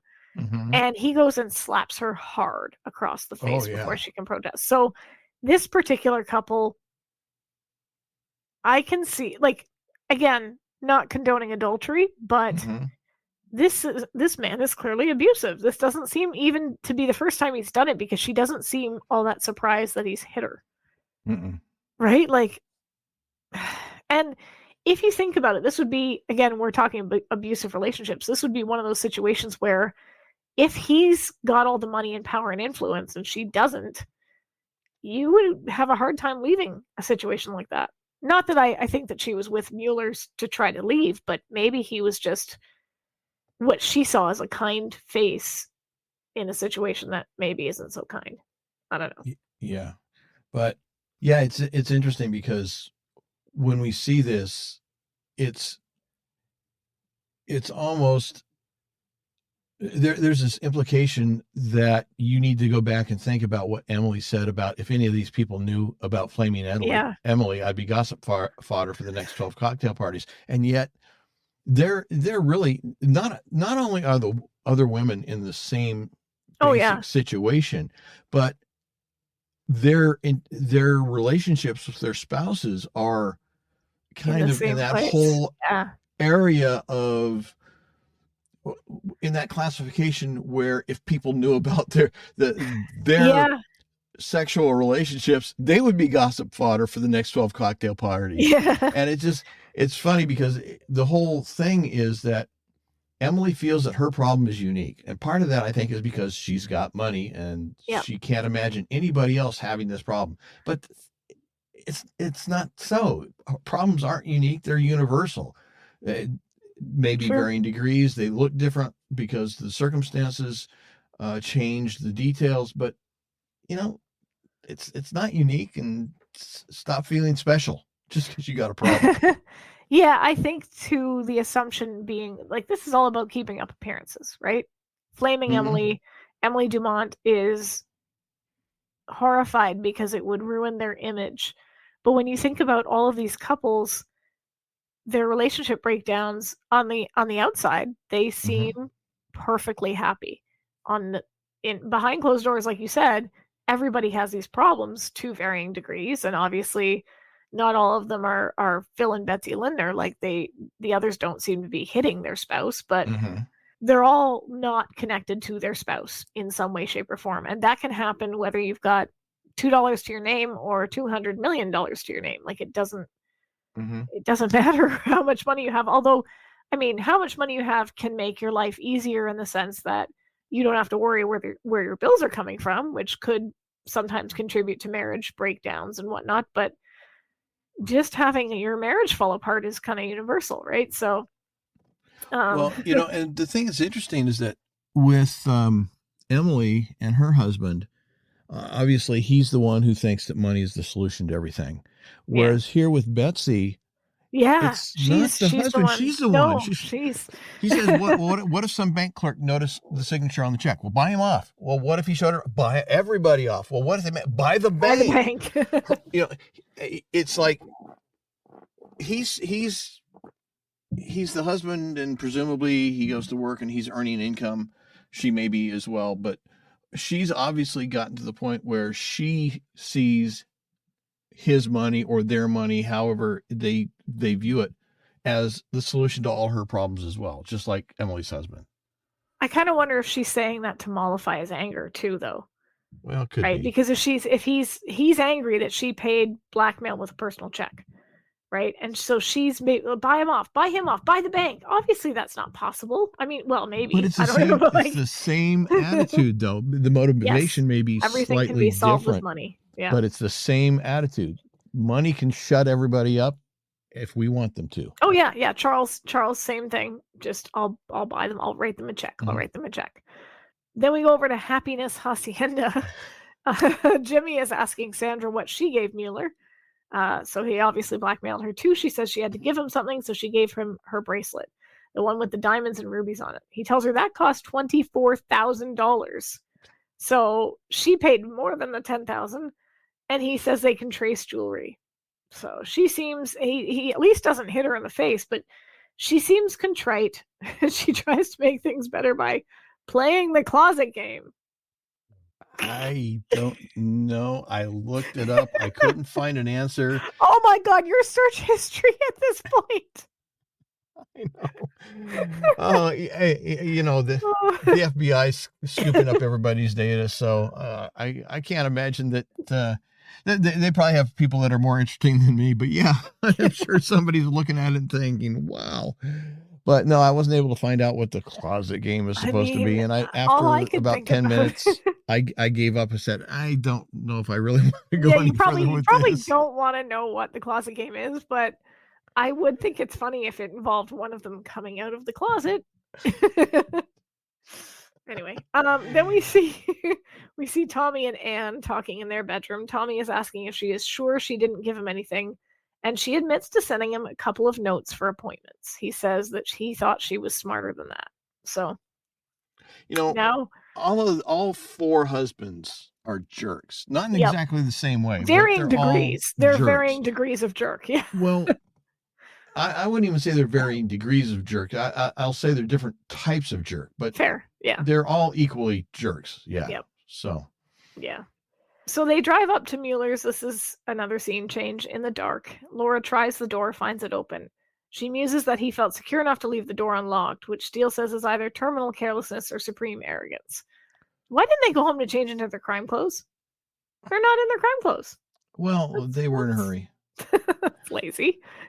and I will also take exception to Steele's conclusion that he's either arrogant or sloppy, careless, because he may be living in an area where he's not concerned about people breaking in. I tell you, my wife and I used to live in an area of town where we weren't in the rough area of town, but we were not too far from it.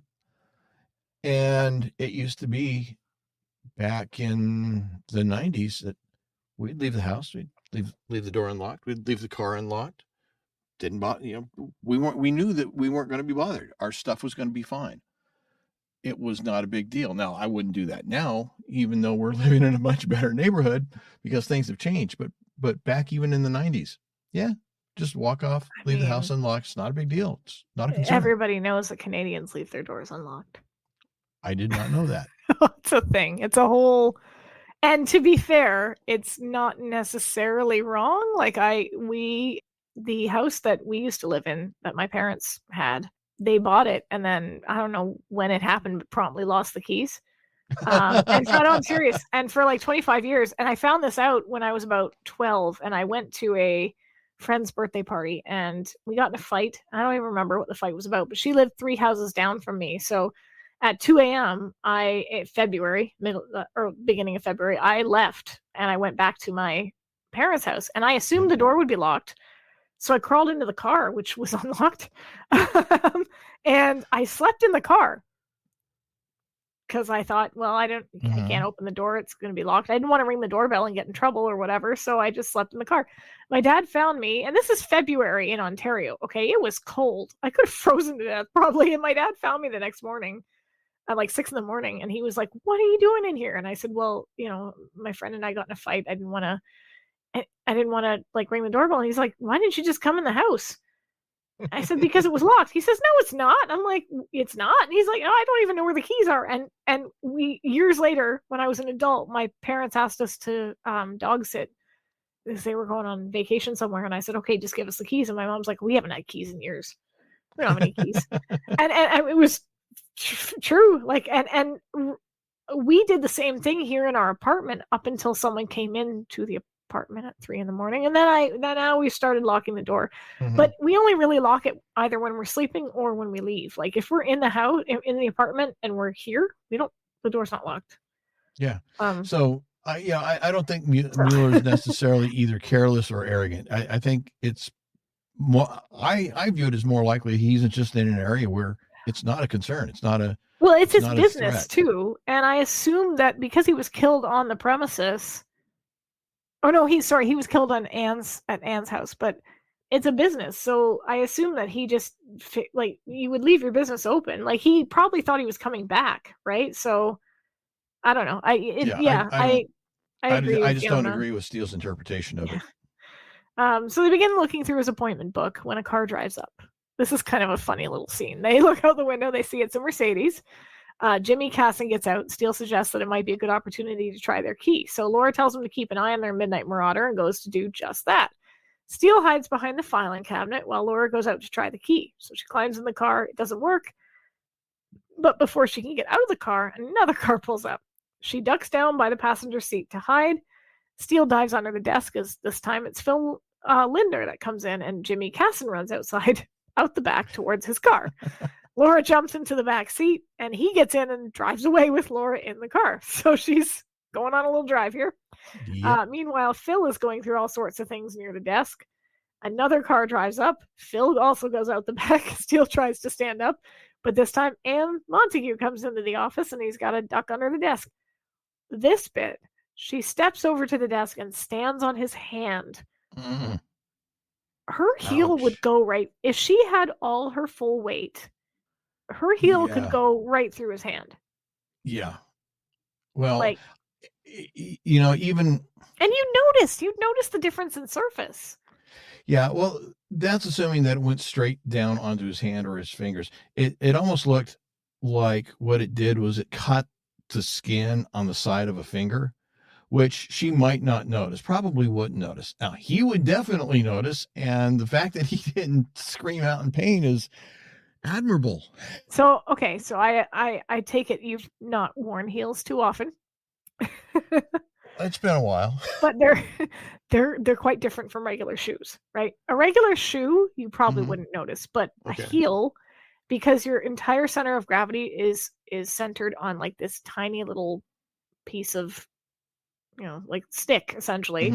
It's not the width of your shoe. So if you step on something that is even slightly off kilter, you're on the ground, your ankle's going to give out. Oh, okay. So she would notice. You couldn't do that without noticing. Okay. And possibly falling. Like, I'm surprised that she didn't, like, her ankle just didn't give out right there, because like it would change your balance, right? Because you're not a flat, you're not like up like Barbie's feet.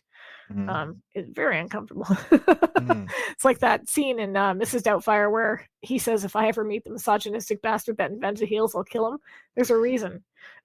Those things are not fun. So yeah, but you're right. I do agree that he would have screamed, because that would also be extremely painful. Yeah. My question about that situation where Anne Montague shows up is, okay, she was the only wife to do so. Yeah, she's the only wife. The rest of the husbands. Now, did she come of her own volition, or did her husband send her because he either wanted her to clean up her own mess, so to speak, or because he didn't have the guts to do it himself? Well, I wonder at this point because we don't actually know how. We know that she killed him and that he had the body. So I wonder you're right. Like, I don't know if he... I don't know if he would know to the extent... Like, he did mention the appointments, I think. So I'm guessing he probably told her to go and make sure. And the fact that she's only told him that, well, she sent him some notes. I'm saying, I'm thinking that there was a whole lot more there. I mean, obviously she was having an affair with him. I'm guessing she actually did pay blackmail. It almost seems like she is more in charge than he is. Yeah. And so she didn't tell him the full extent. And so maybe the reason she's going is because she doesn't trust him to take care of it, because he's a screw up and she has to take care of everything anyway. So we do find out later that she broke the cardinal rule and fell in love with Mueller. So maybe she went because she didn't want Tommy to see the note she wrote him. That could be. Yeah. Right? So meanwhile, Jimmy is driving home with Laura in the car. He's smoking. She's having trouble not coughing. He eventually pulls up to his mansion into his 3-car garage. What about her hay fever and allergies? Right? Yeah. They come and go as the script demands. Apparently. He gets out of the car, goes into the house. She then sits I got another question. You notice when he gets out of the car, he taps a code on a keypad in the car. Yeah. I don't. I've that never seen doesn't this. sound familiar to me. That doesn't seem familiar. I've never seen. That was my question, actually, was why would there be an alarm to get out of the car?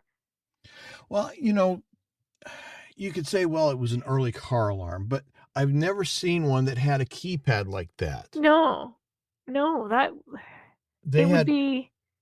they had other systems, but not a keypad like that I'm no, maybe with. Mercedes made special. They all have Mercedes, so I've never been in a Mercedes, so I don't know. I don't have that kind of money. No. So anyway. Yeah, so she opens the door, which sets off the alarm. She panics, opens the garage door, which also has an alarm, and goes off.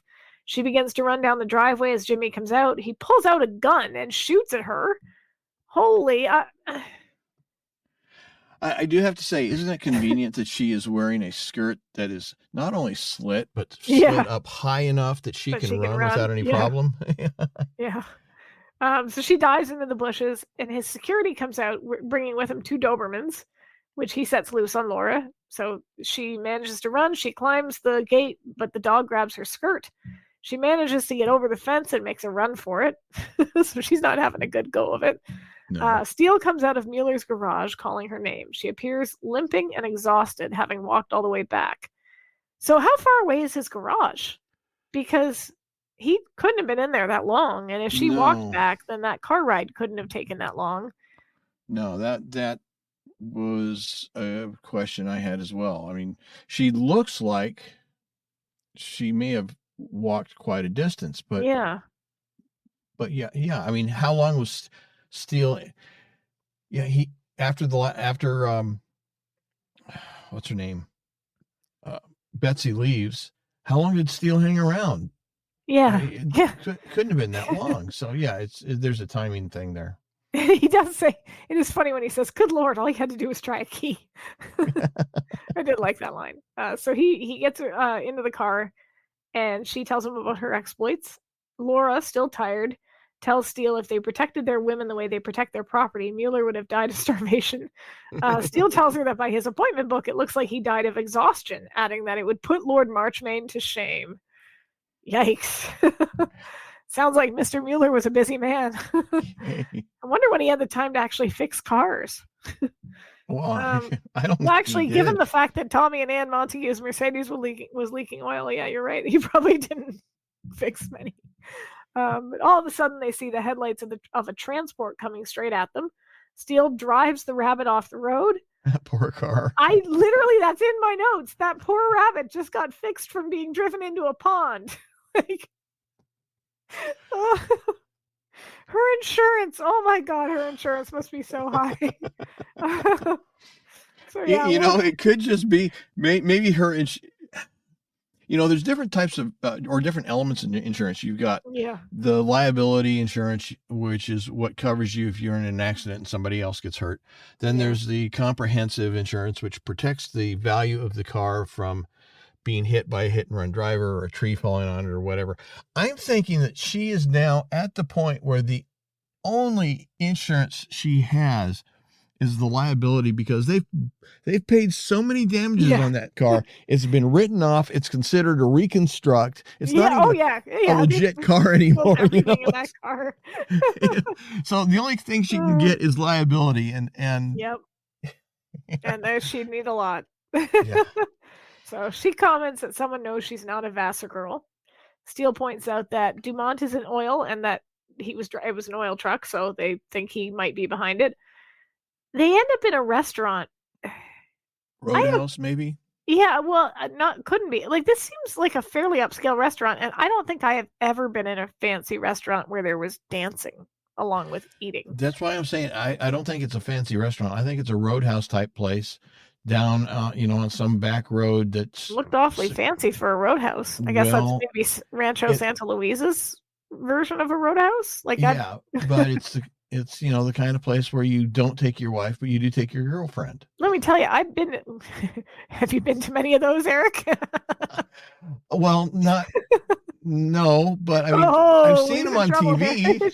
Sure. I've seen them on TV. I'm not a doctor. I just play one on TV. That's right.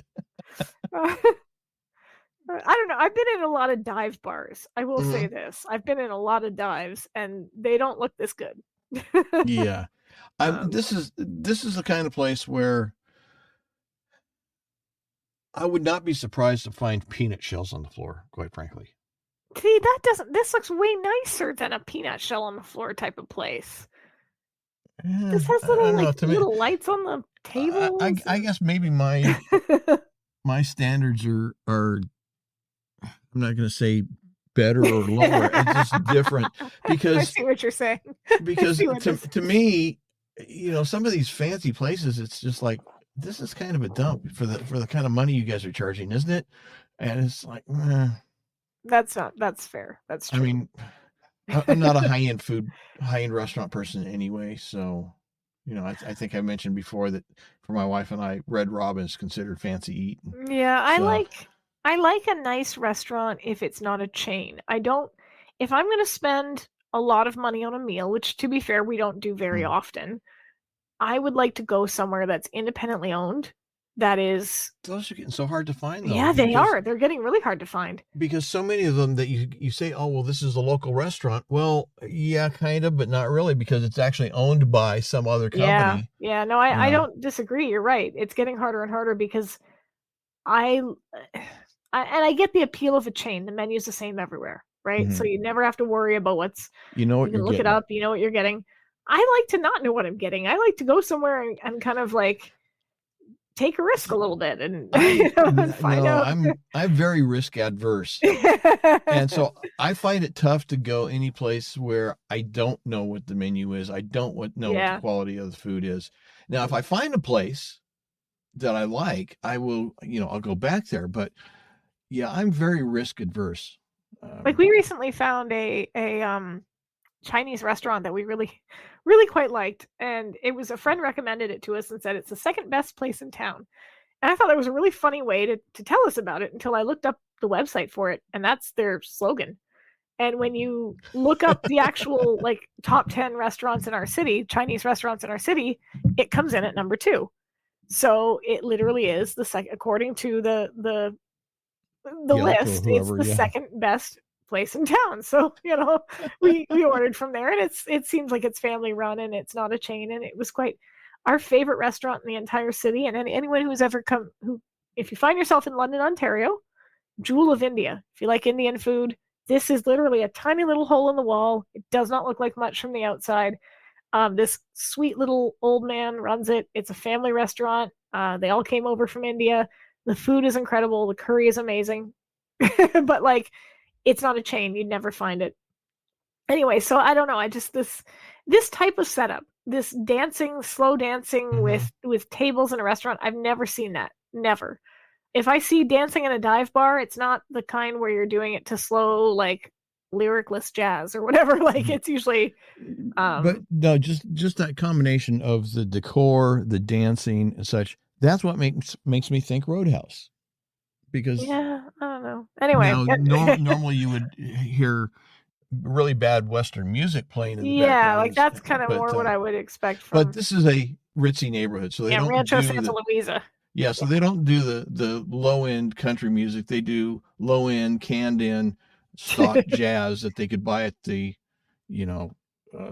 store for $1.99 for 7 CDs or whatever. Or theoretically, and I don't know if this is the case, there could have been a song in there that we don't get because we have the DVDs.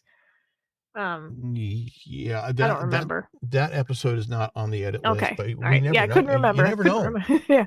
Could not remember because I know there's a number of them where if you have the DVDs, they've taken out all the songs originally because of the copyright issues or rights issues. So either way, they're in this restaurant. She joins him, still dirty, but looking a little more refreshed. He tells her that she's beginning to look like the old Laura, and she says she knows he's trying to be kind, but the old Laura never looked that disheveled. Steele wonders why, if Dumont was the killer, he hadn't shown up at Mueller's. Laura wonders if there was nothing he needed to retrieve, because they all obviously seem to be looking for something. Steele tells her that he thinks they were looking for his appointment book, which he found in Mueller's van. Laura eagerly asks who his last appointment was. Steele tells her it looks as if Emily Dumont wasn't the only person Mueller was seeing, and pointed out that Anne Montague had 3 tune-ups in 1 month, musing that her motor must be absolutely frenzied by now. I love the puns here. Laura wonders if others subscribe to his service and tells him to look up Betsy Lindner. He does, and says that her transmission required extraordinary attention. Laura then asks about Sandra Casson, and Steele pauses, saying that if her 450 required half the repairs, she has the sourest lemon that ever rolled out of Stuttgart.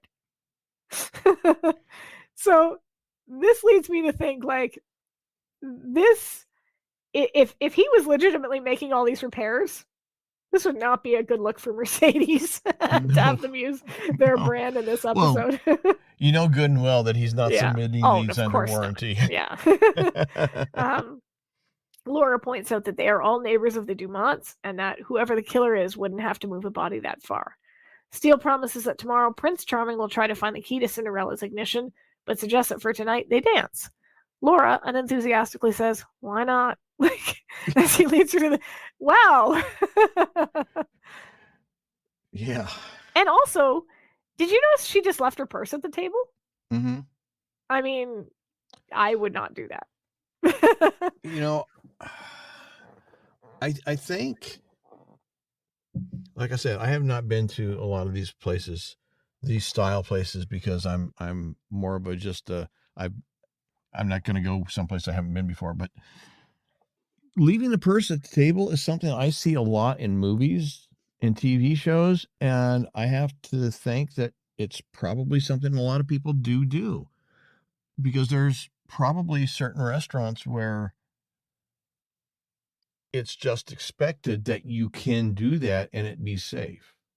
Now, that may not be the case anymore these days, but yeah, I can see how back then that could very well have been the case. I think it's more just because, again, I've never been out with anybody that I've seen leave their purse at the table, unless others are sitting there and they assume that, they're going to look after it. But I think this is more because in movies and TV, it would be awkward to have them, like, say they're going to dance. It's a nightclub or whatever, and you're getting up to dance.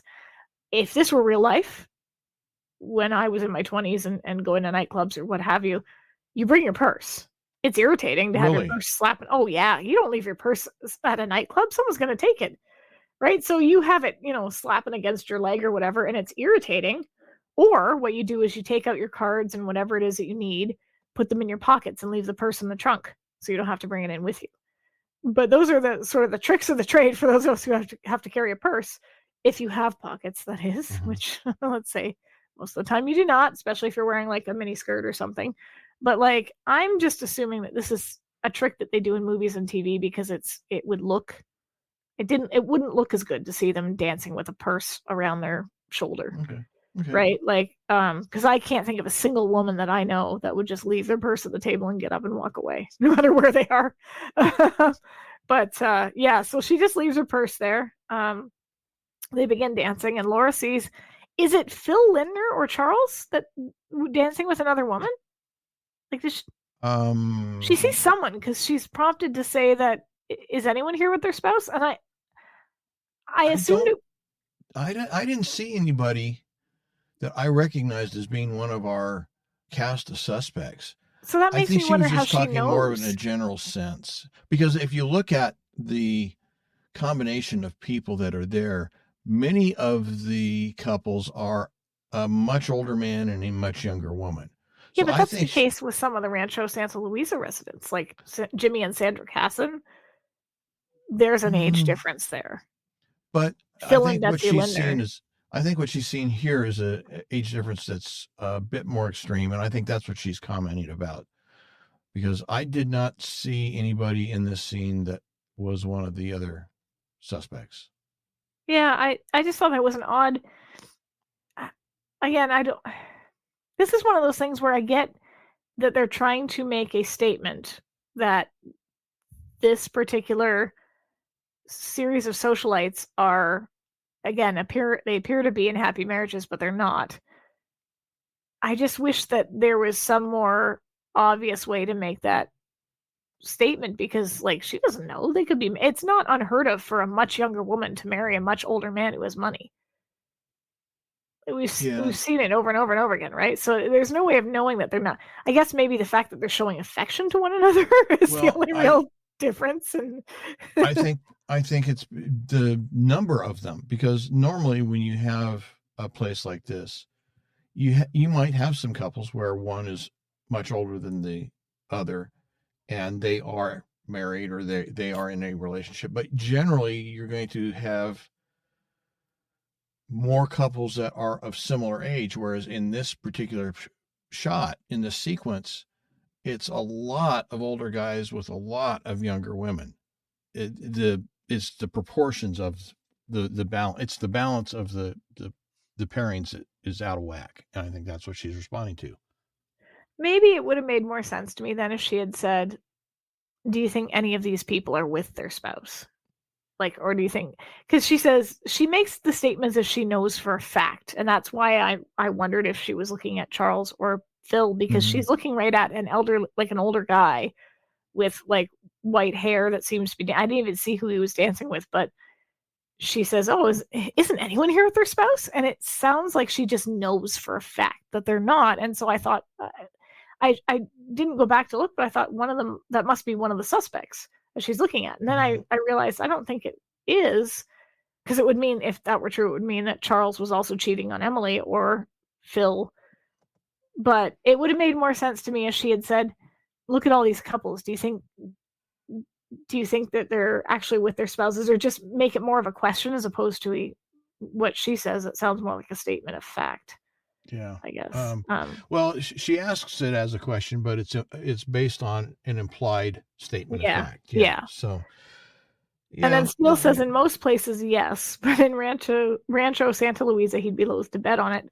This is the second time he uses this phrase. He calls it the town a veritable Peyton place, which he first said that exact same phrase in Steele in the News, because after he said it, Bernice was the one who came up with the list of, actors, law and attorney, whatever. So it's kind of nice to see him recycle a movie phrase. Laura observes that these people have everything in the world except marriages. Instead, they have arrangements. You run the house, I'll run the empire. And then she observes I'll see my poopsie, you see me, your mechanic. Yeah, exactly. My problem with that is that the way she says it, it gives the impression that all these things are related. But I don't, you run the house, I'll run the empire. Well, those two things aren't necessarily related. And one person running the house and one person running the empire is not necessarily related to, I'll see my poopsie, you see your mechanic. She kind of mashes all these things together as if one leads to the other, leads to the other. And I think she's, like in the earlier statement that you were taking exception to, I think she's making a lot of assumptions here that are highly questionable. Well, I wonder if I think, going back to what Emily said, right? Emily talks about how they used to be close, and now there's this distance, that he's this powerful man and they don't talk. And I think that she's relating that in the sense that when you've got two people that have specific roles within a marriage, right? And nothing wrong with that if that's what you're agreeing to, right? But sometimes you can become so distant from each other because you don't understand what the other person is dealing with, that you cease to kind of be a unit, right? Like, you run the empire, I'll run the house. Those are two very different things. Right. But they don't necessarily automatically lead to a sort of a situation of where I'll see my poopsie and you see your mechanic. But the way Laura presents it, it's like she's saying A leads to B leads to C. Well, she's also coming from a household that was broken up, right? So in her mind, like, this is where she's going. This is her default, right? And she says it all comes down to keeping up appearances and questions if that's all there is. Because if we go back to Blood is Thicker Than Steel, it seemed to her that the Johansons had everything. And it was Steele that kind of pointed out, well, that's not reality. Like, that doesn't happen. There's something there that you're not seeing. Yeah. Okay. Yeah. So I think she's thinking that this is all about appearances, that Rancho Santa Luisa seems to have everything except, like she says, happy marriages. And Steele doesn't think so. He says, for some, the bloom never leaves the rose. She points out there's no guarantee of that. This comes back to the main hurdle for her. She wants that guarantee. Right? She needs to know that. And I think this is maybe even reinforcing that idea, because even the marriages that aren't broken up are still not happy. Mm-hmm.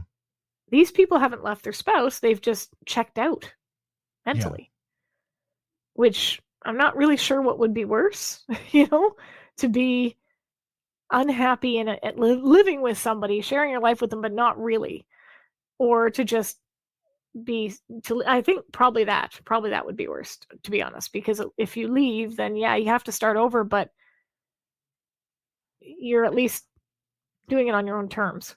Yeah. But on the other hand, if you're still there, you have the opportunity to change it. So true. But many of these, with the exception of Emily and Charles, I don't get the impression that they want to.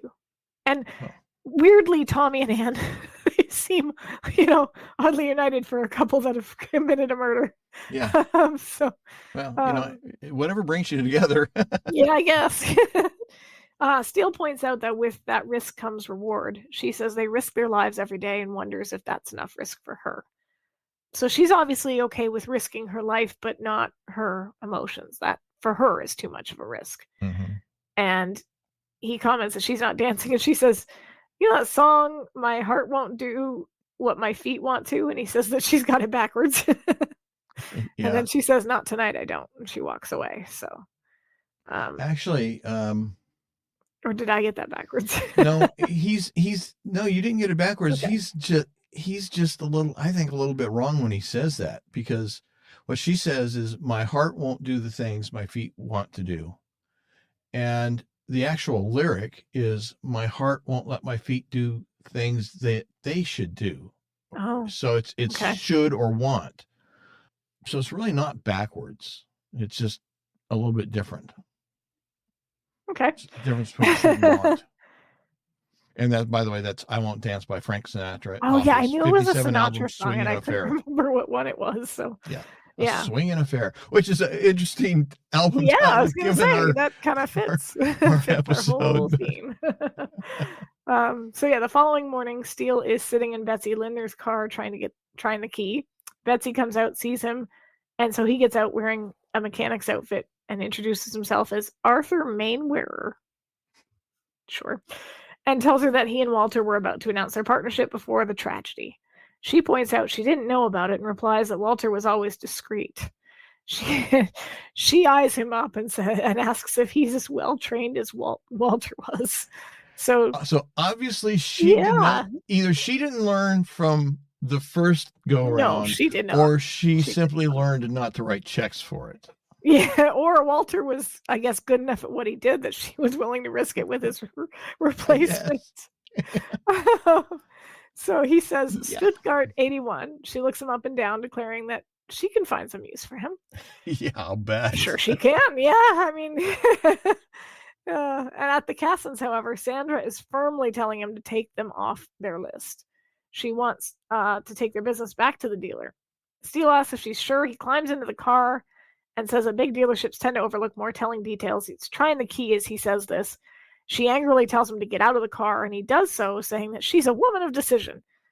Meanwhile, at Tommy and Anne's, he finds himself under the car, clearly having been asked to fix something, which is pretty funny because he's like just sort of hitting it with his hands, like pretending to do something, and then he hits the wrong thing and gets his face squirted with oil.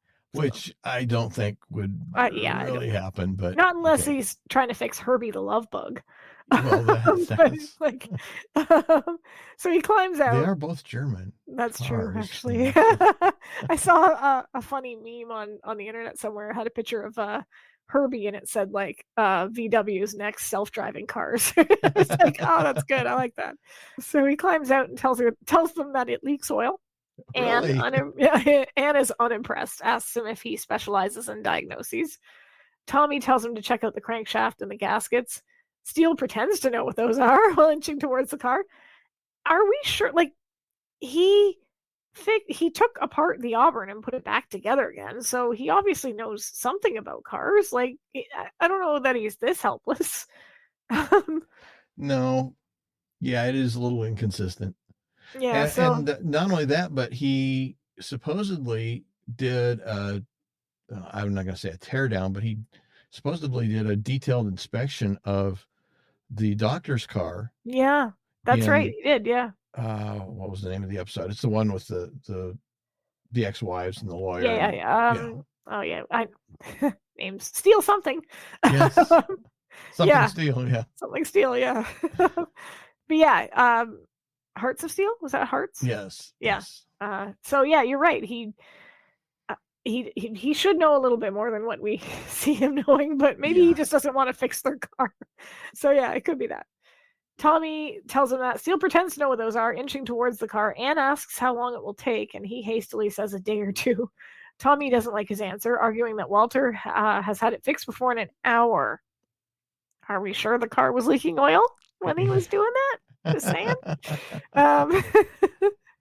Yeah, was Tommy there standing and watching as Walter did his work, or was it just that was what the build amount was for? Yeah, good way to end up in one of those memoirs. Yeah. So Steele says Walter's one fault was being too slapdash as he gets in the car. Anne asks if he's sure Walter was going to make him a partner. Steele assures her that he was. As he tries the key, it doesn't work. Tommy asks where he thinks he's going. He says for a test drive. So Tommy throws him the key and Steele drives away with it to a dealership. Which is kind of funny. That he's like, oh, they've expected me to fix their car? Takes it to a dealership, tells the mechanic that speed is of the essence. The mechanic tells him about 3 hours. Steele shoves some money into his pocket, telling him to double his workforce. Man argues that it will triple his bill, and Steele says to get it done, and he says to come back in an hour. So and he also says that he admires his mathematics. Yeah, I like that. So we get another scene change. We've got Charles Dumont. He's on the phone. As Emily walks in, he's surprised to see her there, which again kind of lends more to this seeing into this couple. Like if she doesn't normally visit him at work, then they're obviously not very close anymore, right? She puts a newspaper down in front of him saying Mr. Steele was right and that the autopsy has led the police to think it was murder.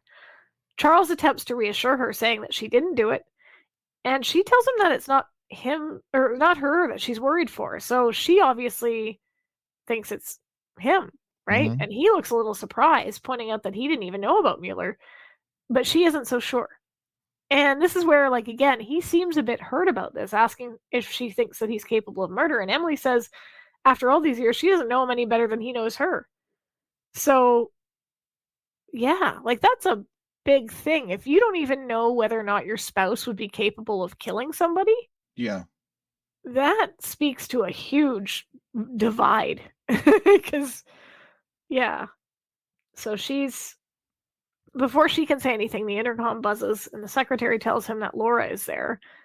He seems puzzled by this, and Emily urges him to let her in, which he does. He asks what this is all about. Emily says she doesn't know. Laura walks in. She's all business, tells Dumont about the oil truck, and he tells her that one of his trucks was stolen, shows her the timestamped report of the theft. Laura says she believes him, but wants to look at the truck anyway for clues. He points out that he dismissed them, and she replies she decided not to hear it. To which Emily says, thank heavens. He starts to say something, and Emily, somewhat proudly, this is an interesting moment for Emily, because it seems to me, from what we've seen, that and I don't know if this is always the case with their relationship, but it seems that with him being so powerful, that he just bulldozes over her all the time. And maybe that wasn't always the case, but it's become the case over time. And he just stopped hearing her, so she stopped advocating for herself, which is probably why she doesn't stand up for herself when he first dismisses them, right? Like, she doesn't say, excuse me, I didn't dismiss them. You don't control me, whatever. You're not the boss of me. Yeah, you're not the boss of me. But here she talks back. She insists that there's no reason to be afraid of them, pointing out that someone borrowed his truck for a murder attempt, right? Emily urges him to listen to Laura. And finally, Charles relents, asking her what he wants her to do. And she simply says, don't keep any secrets from me. Here, you skipped over a line, though, that I think is interesting. And especially in the context of what you just got done saying. When Laura tells him, well, Mr. Steele and I decided not to hear it. Yeah. He starts to respond back to her, and Emily says, careful, Charles. Here's somebody who's not afraid of yeah, you. yeah. Yeah, I did miss that one. Which is a good line. Yeah, I don't know that necessarily means that she's afraid of him, but she also does at least recognize that he is powerful enough that people are afraid of him. Yeah. They're afraid to tell him the truth, which is actually the worst thing that can happen to somebody, where people won't tell them the truth. And then they find out after the fact that, oh, my company's falling apart. Why didn't anybody say anything? Well, you didn't want to hear that we're having these problems with production or customer service or this, that, or the other thing. You just wanted to be told everything was running fine. And so, yeah, she's at least acknowledging that she recognizes that people are afraid of him. Maybe she's got a little bit of fear of him. Yeah. Doesn't want to necessarily confront him, which makes sense because she was afraid to tell him about what was going on when Mueller was trying to blackmail her. Well, I think anybody would be afraid to tell their spouse they were having an affair, but no, but I agree with what you said. I don't think fear can be described differently, and I don't think she was afraid of him in the sense that she was afraid that he would do something physically or what have you, but I think, again, she's probably gotten used to him not hearing her when she speaks, so there's no point. There's no point in trying to stand up for herself because he's just not going to hear it, whereas in this case, when she says, careful, Charles, this one's not afraid of you, like, there's not... Yeah, it's a good point. You're right. It is a good line in light of what we see from their relationship. And then he takes her out to the company truck yard, place you don't want to go. No, it's daylight, so that's okay. Okay, yeah. It's at night that it's a problem. Charles leads her to the recovered truck and asks if this was the one. Laura isn't sure. She says it was dark, but admits it could have been. She climbs up into the cab, saying that it can't have been easy to drive one of them, and asks if Charles can drive it. He says he can, but he hasn't for 30 years, and not last night. She asks about his neighbors. He doubts it, saying most of them are old money, and that he's one of the few self-made men in the neighborhood. We do find out later on that Tommy can, but it's an interesting thing because with Charles assuming that they can't because they come from old money, we see later on that Tommy, regardless of where his money comes from, is obviously somebody who is skilled with vehicles and mechanics and things like that. So, right, but being skilled at driving a Mercedes or a sports car, for sure, I wouldn't. Is different than driving a semi. True, but I mean, and again, a helicopter's not the same thing as a truck, but it does take a specialized skill to fly a helicopter. So it's not. But that's the sort of thing that a rich kid would do for fun, for kicks. Yeah, most of them are not going to say, "Oh, I want to go learn to drive a semi because it looks like fun." No, that looks like work. I don't want to do that because somebody might think I'm actually working, and I don't. No, won't have that. Yeah, true. He tells her that when he started in the oil fields, he had nothing but his ambition and Emily. And we can see on Laura's face she's a little surprised by this admission, but Charles continues saying she pushed him, taught him, and supported him. He says she wanted him to succeed, she gave him ambition. And Laura points out that it sounds like a lovely beginning, and he says it was, but somewhere along the way, ecstasy changed to exasperation, and he kept himself busy with grand plans. Somewhere along the way, they lost each other.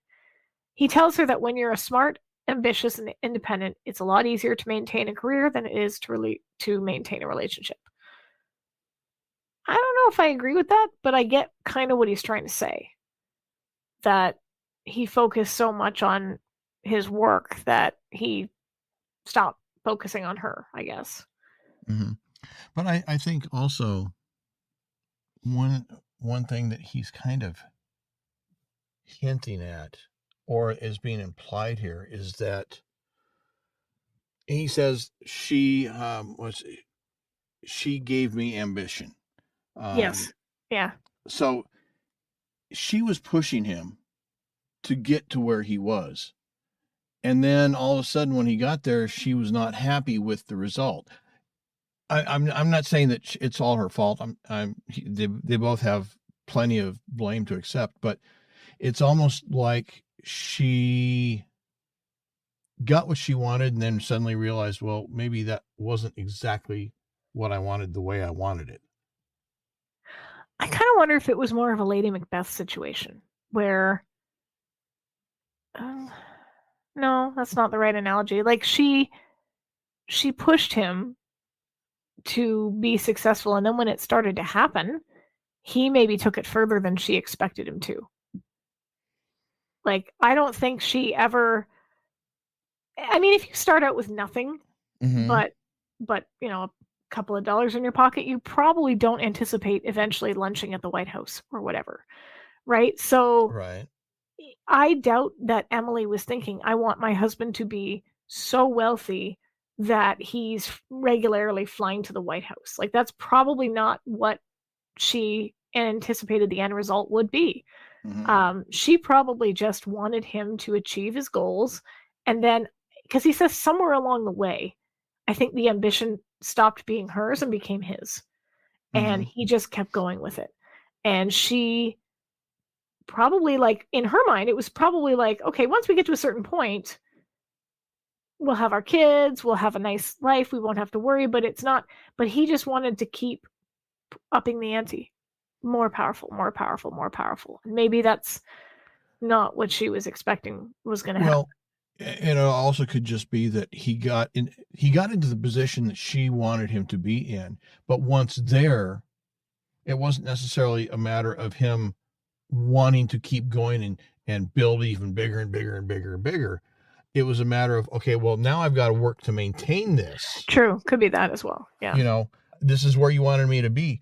But it's as much work to stay here as it was to get here. Yeah. So yeah, I think there's plenty of blame to go around, but absolutely. I think what he's not saying here, these were her plans. She pushed him to this point, and then suddenly realized that, well, what's that old saying? Be careful what you wish for, because you might get it. Yeah. He kind of tells Laura to remember that. I wonder if I mean, they haven't done anything to show him that there's a relationship between her and Mr. Steele. So it's kind of an odd statement to make, but I guess we're supposed to. In a general sense, though, he's making it because he sees that she's young, smart, ambitious, independent. Yeah, that's true. And she shows up at his door, not Mr. Steele. Yeah, and it's not necessarily that he's recognizing that there's a relationship between her and Steele, but just simply saying, okay, I recognize your personality. Yeah. True. And you got to be careful because that was me. And where I am, you could end up. Yeah. She then notices 3 white pills and asks if these belong to any of his drivers. He says he doesn't let them drive on medication. Does he really think they're going to be honest? Is what I would like to. Well, I mean, there are some would be, some wouldn't be, right? There are certain medications that are allowed. Okay. Oh, yeah, for sure. But yeah, there's going to be drivers who use not so good medications and think they can get away with it. But first of all, there's a lot of companies that have their own internal random drug testing that they do. They just call you up. Okay, you've been picked. Go in, pee in the bottle. I forget that's a thing that you guys do. Yeah. The federal DOT also requires that. Wow. So there's you never know when you're going to be hit because it's theoretically done randomly. So if you're doing something, there's always the possibility that you're going to get caught because most of these things don't get out of your system that quickly. And in fact, it's even worse for a lot of drivers that want to just maintain the straight and narrow on this and not, risk getting over the line. Yeah. You have to be careful about mouthwashes. And certain cold medications. Well, yeah, cold medications because there's certain ones of those that will cause drowsiness, and those are prohibited. But the thing is, you wouldn't think of mouthwash as being a problem. No. But it's got alcohol in it. That's right. Many, not all, but many mouthwashes are somewhere around 50% alcohol. Yeah. So if you've just gargled and 20 minutes later you get called in to a scale and they say, oh yeah, we're going to do a random, breathalyzer or so, or you get pulled over for whatever reason. They say, we're going to do an inspection of a vehicle and you and all this. Yeah, you could find your license pulled. because you will trigger that detector. Here, it's funny because with the exception of maybe 1 or 2 jobs, that's illegal. You can't drug test for anything. The only thing that I can think of where they would do it would be the military. Everything, so I mean, that's not something. For anything in the transportation industry in the U.S., whether it be trucking, airline pilots, bus drivers,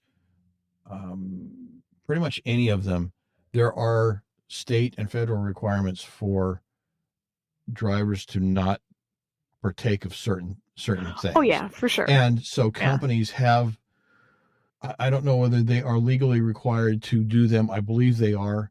But even if they're not, they make it a requirement of employment because they don't want their drivers getting caught. Oh, absolutely. Yeah. Because it comes back on them. Yeah. Yeah. If you've got a driver that's on pills and they crash your truck, then that's definitely you're liable. So and also just from the enforcement standpoint, the company becomes liable if one of their drivers is found to have violated one of these drug and alcohol restrictions, even if nobody's hurt. There's still, it still gets ugly. So, did you notice that when she climbs down from the truck, both when she climbs down and up, he grabs her hips, which I found a little weird because she's capable of getting in and out on her own, and she doesn't seem irritated by the fact that he does that. Like, he puts his hands right on her waist, which is a pretty personal thing to do. Yeah, I didn't notice that, but like, he practically lifts her up in both cases, but she's already climbing in there. Like, she's not having any trouble with it. So, but he may feel that she doesn't have experience climbing in and out of one of those things.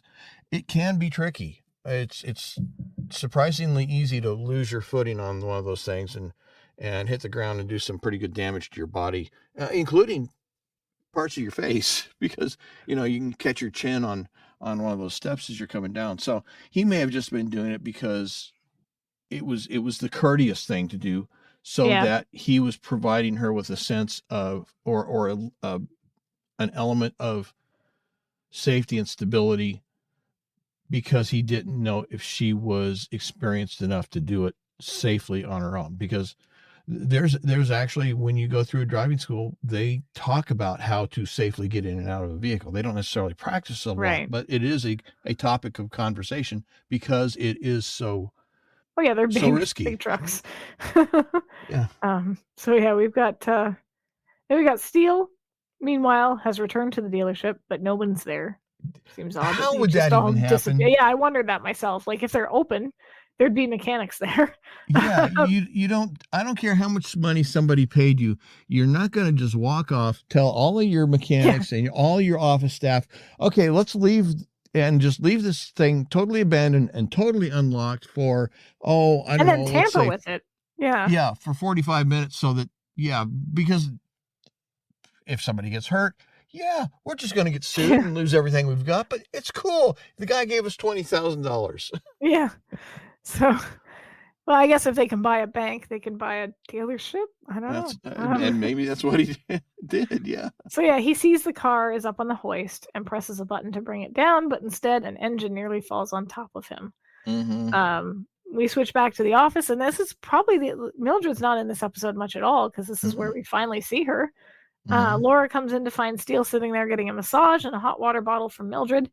Laura asks, and she seems, to her credit, more concerned about him than any other time he's gotten attacked. So she asks if he went to the doctor. Mildred says he won't go.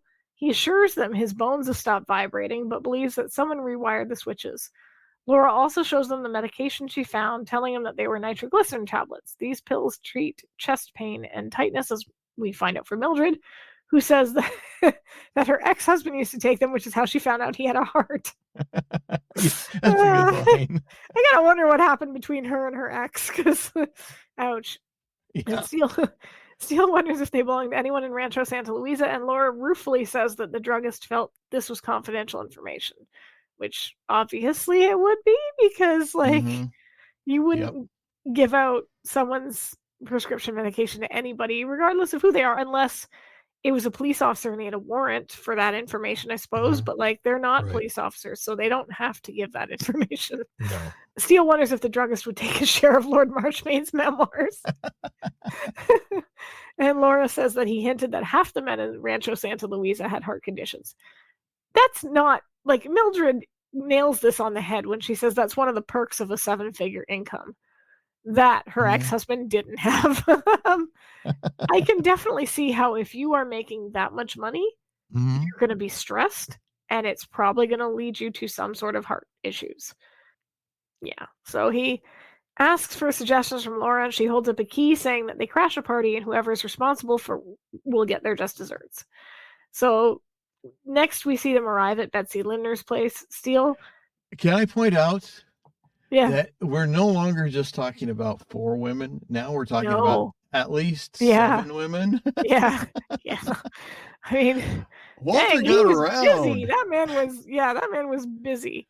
He must have been, he had to have been taking the purple pill or something. Yeah, he's definitely busy. He was it's a wonder he wasn't worn out. Yeah, he was, like you said, probably taking some medication of his own. So Steele tells her she's on as she goes up to the door, and he notes the oil all over the driveway. Betsy seems happy to see her, but Laura warns she may change her mind, telling the women gathered there that she suspects some of them know that she is not who she pretends to be. She tells them that she's a private investigator and that she's investigating Walter's death. Betsy comments it was tragic. Sandra says he was a wonderful mechanic. Yeah, right. I'll bet he was. Yeah, sure. And Betsy adds that he knew his place. Laura says she doesn't relish telling them that they were all sharing his services. I wonder what place Betsy had in mind. Yeah, I was thinking that too, because you could take that one of 2 ways. She could be making a very... Actually, one of 3 ways. Well, okay. I'm sorry. Maybe you should take a stab at Lord Marchmain's memoirs. Anyway. So Emily, to her credit, looks shocked to hear this, which is interesting because obviously Emily was under the impression, like she said earlier, that if anybody in the community knew what she was up to, that they would judge her, but not so much. Laura says they have his appointment book, which details the dates, times, and charges. Now all the women look nervous,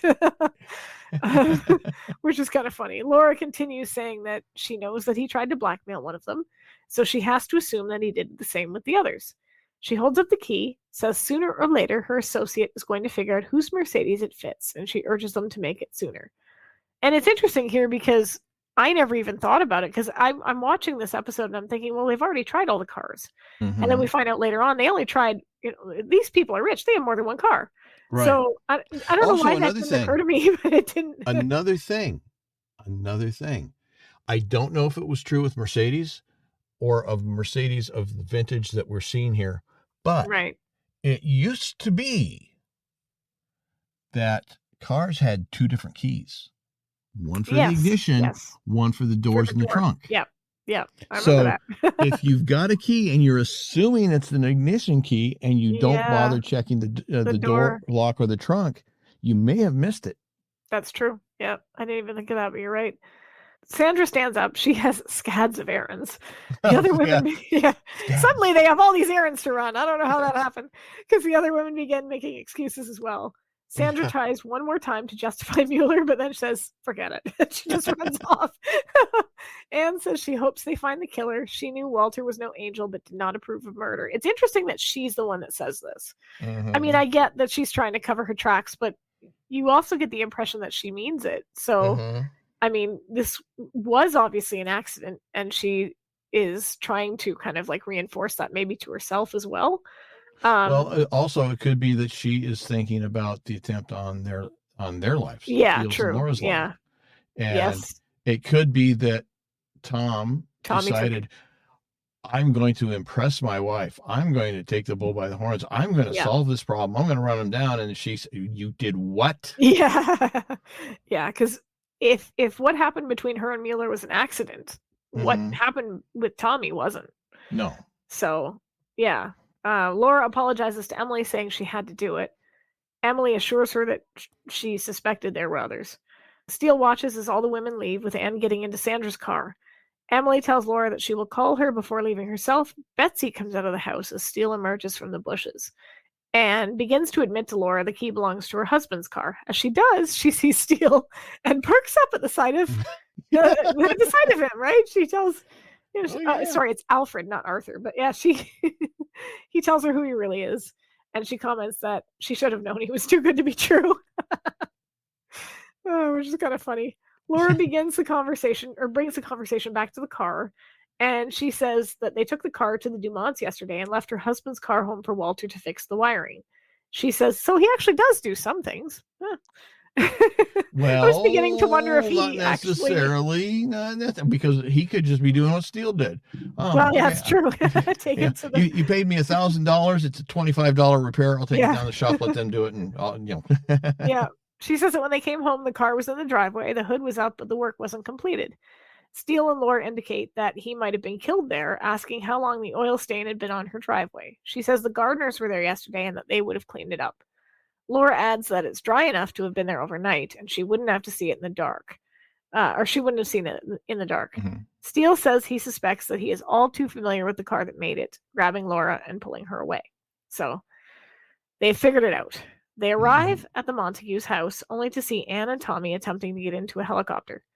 They ask where he's going. He says to their place in the mountains. Must be nice, right? Like, I'm just going to take off to my place in the mountains. Yeah. Laura points out their clothing, and he snobbily says that she is not familiar with the social mores of Rancho Santa Luisa.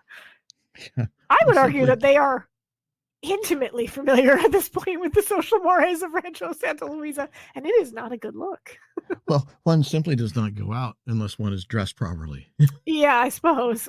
She snidely replies that appearances are everything.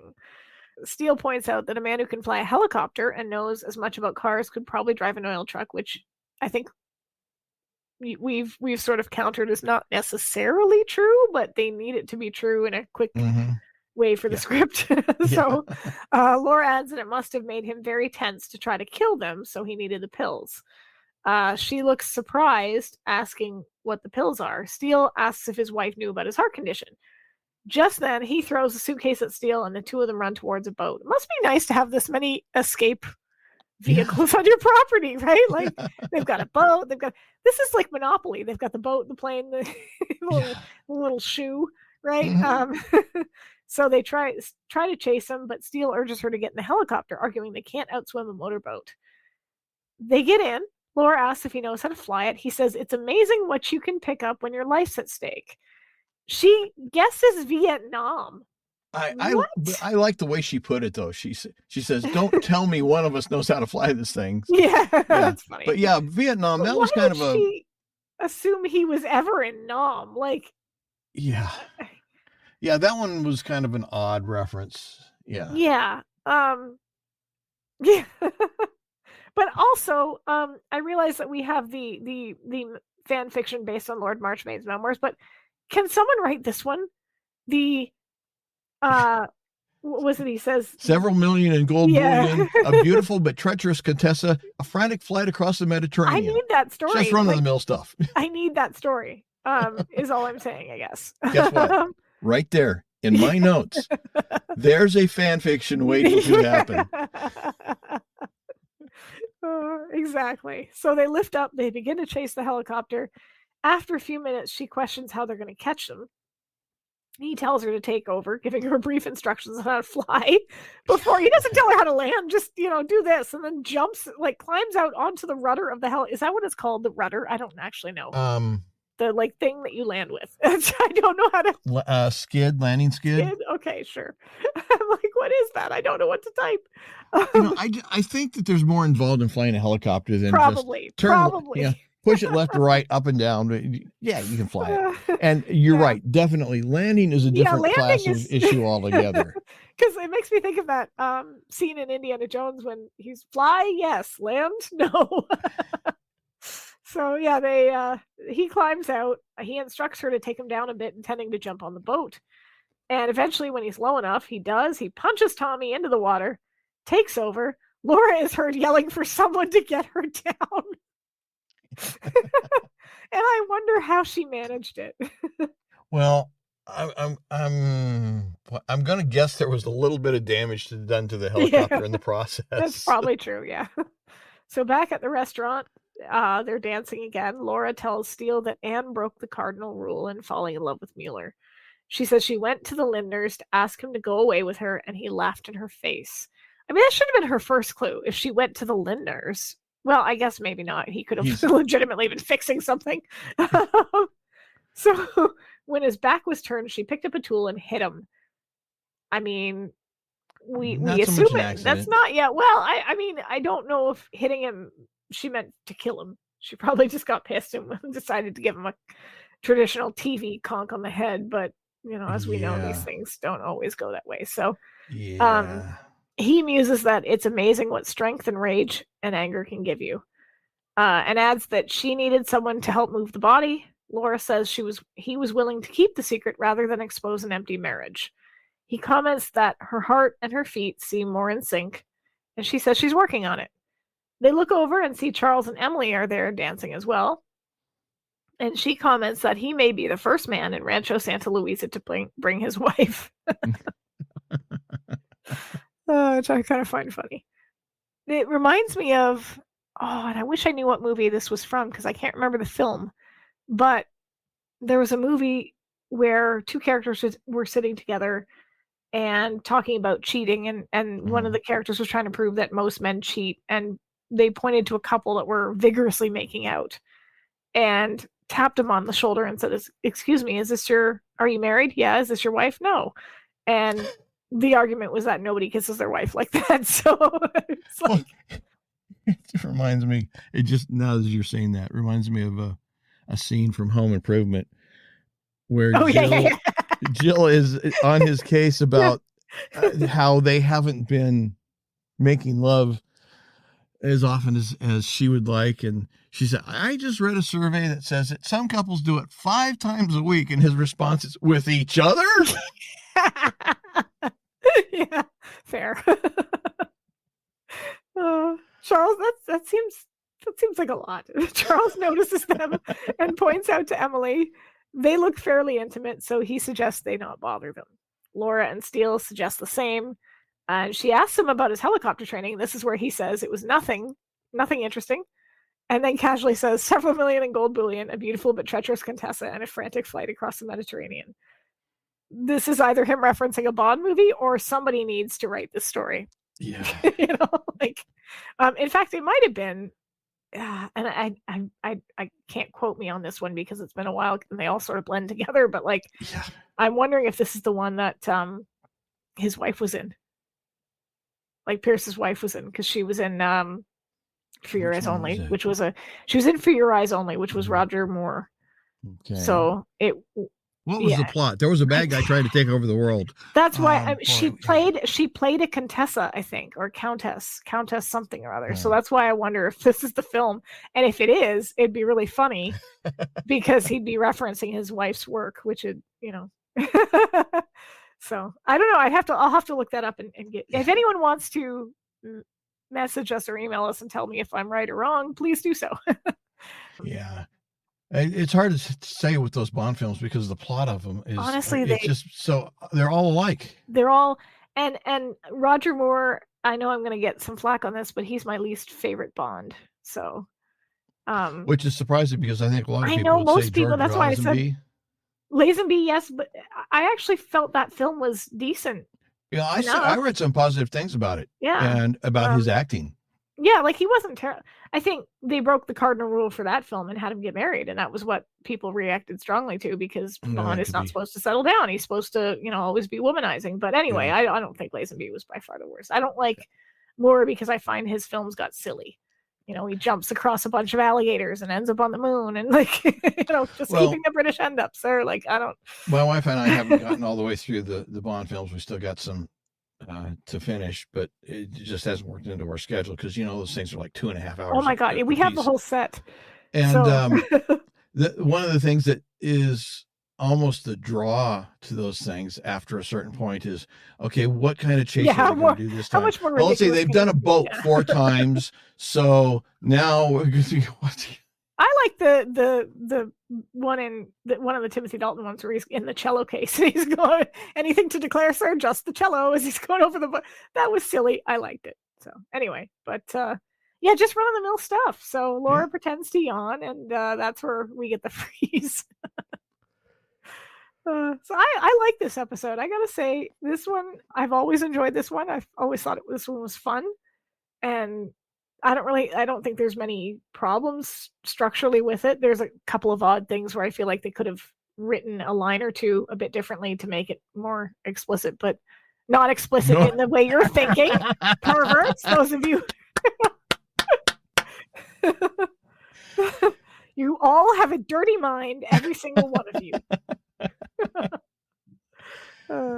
So yes, that's where. Yeah, it was a good episode. I think there were some things that definitely could have been improved. I think maybe I liked it more than you. Well, I thought there were some script issues that, yeah, they could have been better explained, or they could have come up with a better solution for this, that, or the other thing. But yeah, overall it was a decent one. I'm not going to put it in my top 10, but yeah, it's a good one. Top 5, and we'll see, because we're doing that episode at the end. You keep threatening me with that, and I don't know if I want to cooperate anymore. I think we should leave it up to our listeners and ask them if they want to hear it, because I think that they would, and then you'd be disappointing those who support us. So you're trying to paint me into a corner, is what you're trying to do. Blackmailing you, yeah. Yeah. I'm going to go tell on you. Sure, go for it. All right. So, well, I've got nothing else. No, on the website, www.SteeleWatching.com, you've got show notes, links to Amazon US and Canada, as well as our social media resources, such as the official SteeleWatching Facebook page, the official Twitter, the official Instagram pages, and then also a link to the unofficial fan group that we endorse, the Steele Watchers. And you should join it and make a bet with Eric. No bets. No bets. All bets are off. No more bets. No more bets. We'll see. Yeah. So the next episode will be Dreams of Steele. It's a great scene. Great line in this. This is going to be an interesting one. This will be an interesting one. Yeah. Anyway. There's some good lines in this next episode. Yes. Anyway. Well, I think that's it for this episode. So yeah. All right. Thanks for listening, and bye-bye. Bye-bye, everybody. Hey, everybody. Eric and Sara here. Just a quick announcement to let you know that, yes, we do appreciate everyone who listens, participates, and supports the podcast in whatever way you do. But we wanted to give an extra thank you to those who are so graciously giving to be monthly financial supporters. We are making live streams of our recording sessions available to anyone who is a monthly financial supporter. So not only can you watch us live as we record our podcast episodes, you will be getting access to the raw, behind-the-scenes, unedited version of episodes before they get officially released. And Sara, does that include our mistakes and screw-ups and our humiliating? Oh, yeah. Yes, every it does. Single one of them. Every single one of them, yes. So again, this is just an extra thank you to those who are going above and beyond. But whether you choose to become a monthly financial supporter or not, we still love you. We want to say we thank you for your support, your encouragement, and your feedback. If you want to become a monthly financial supporter, please visit our website at www.SteeleWatching.com to sign up.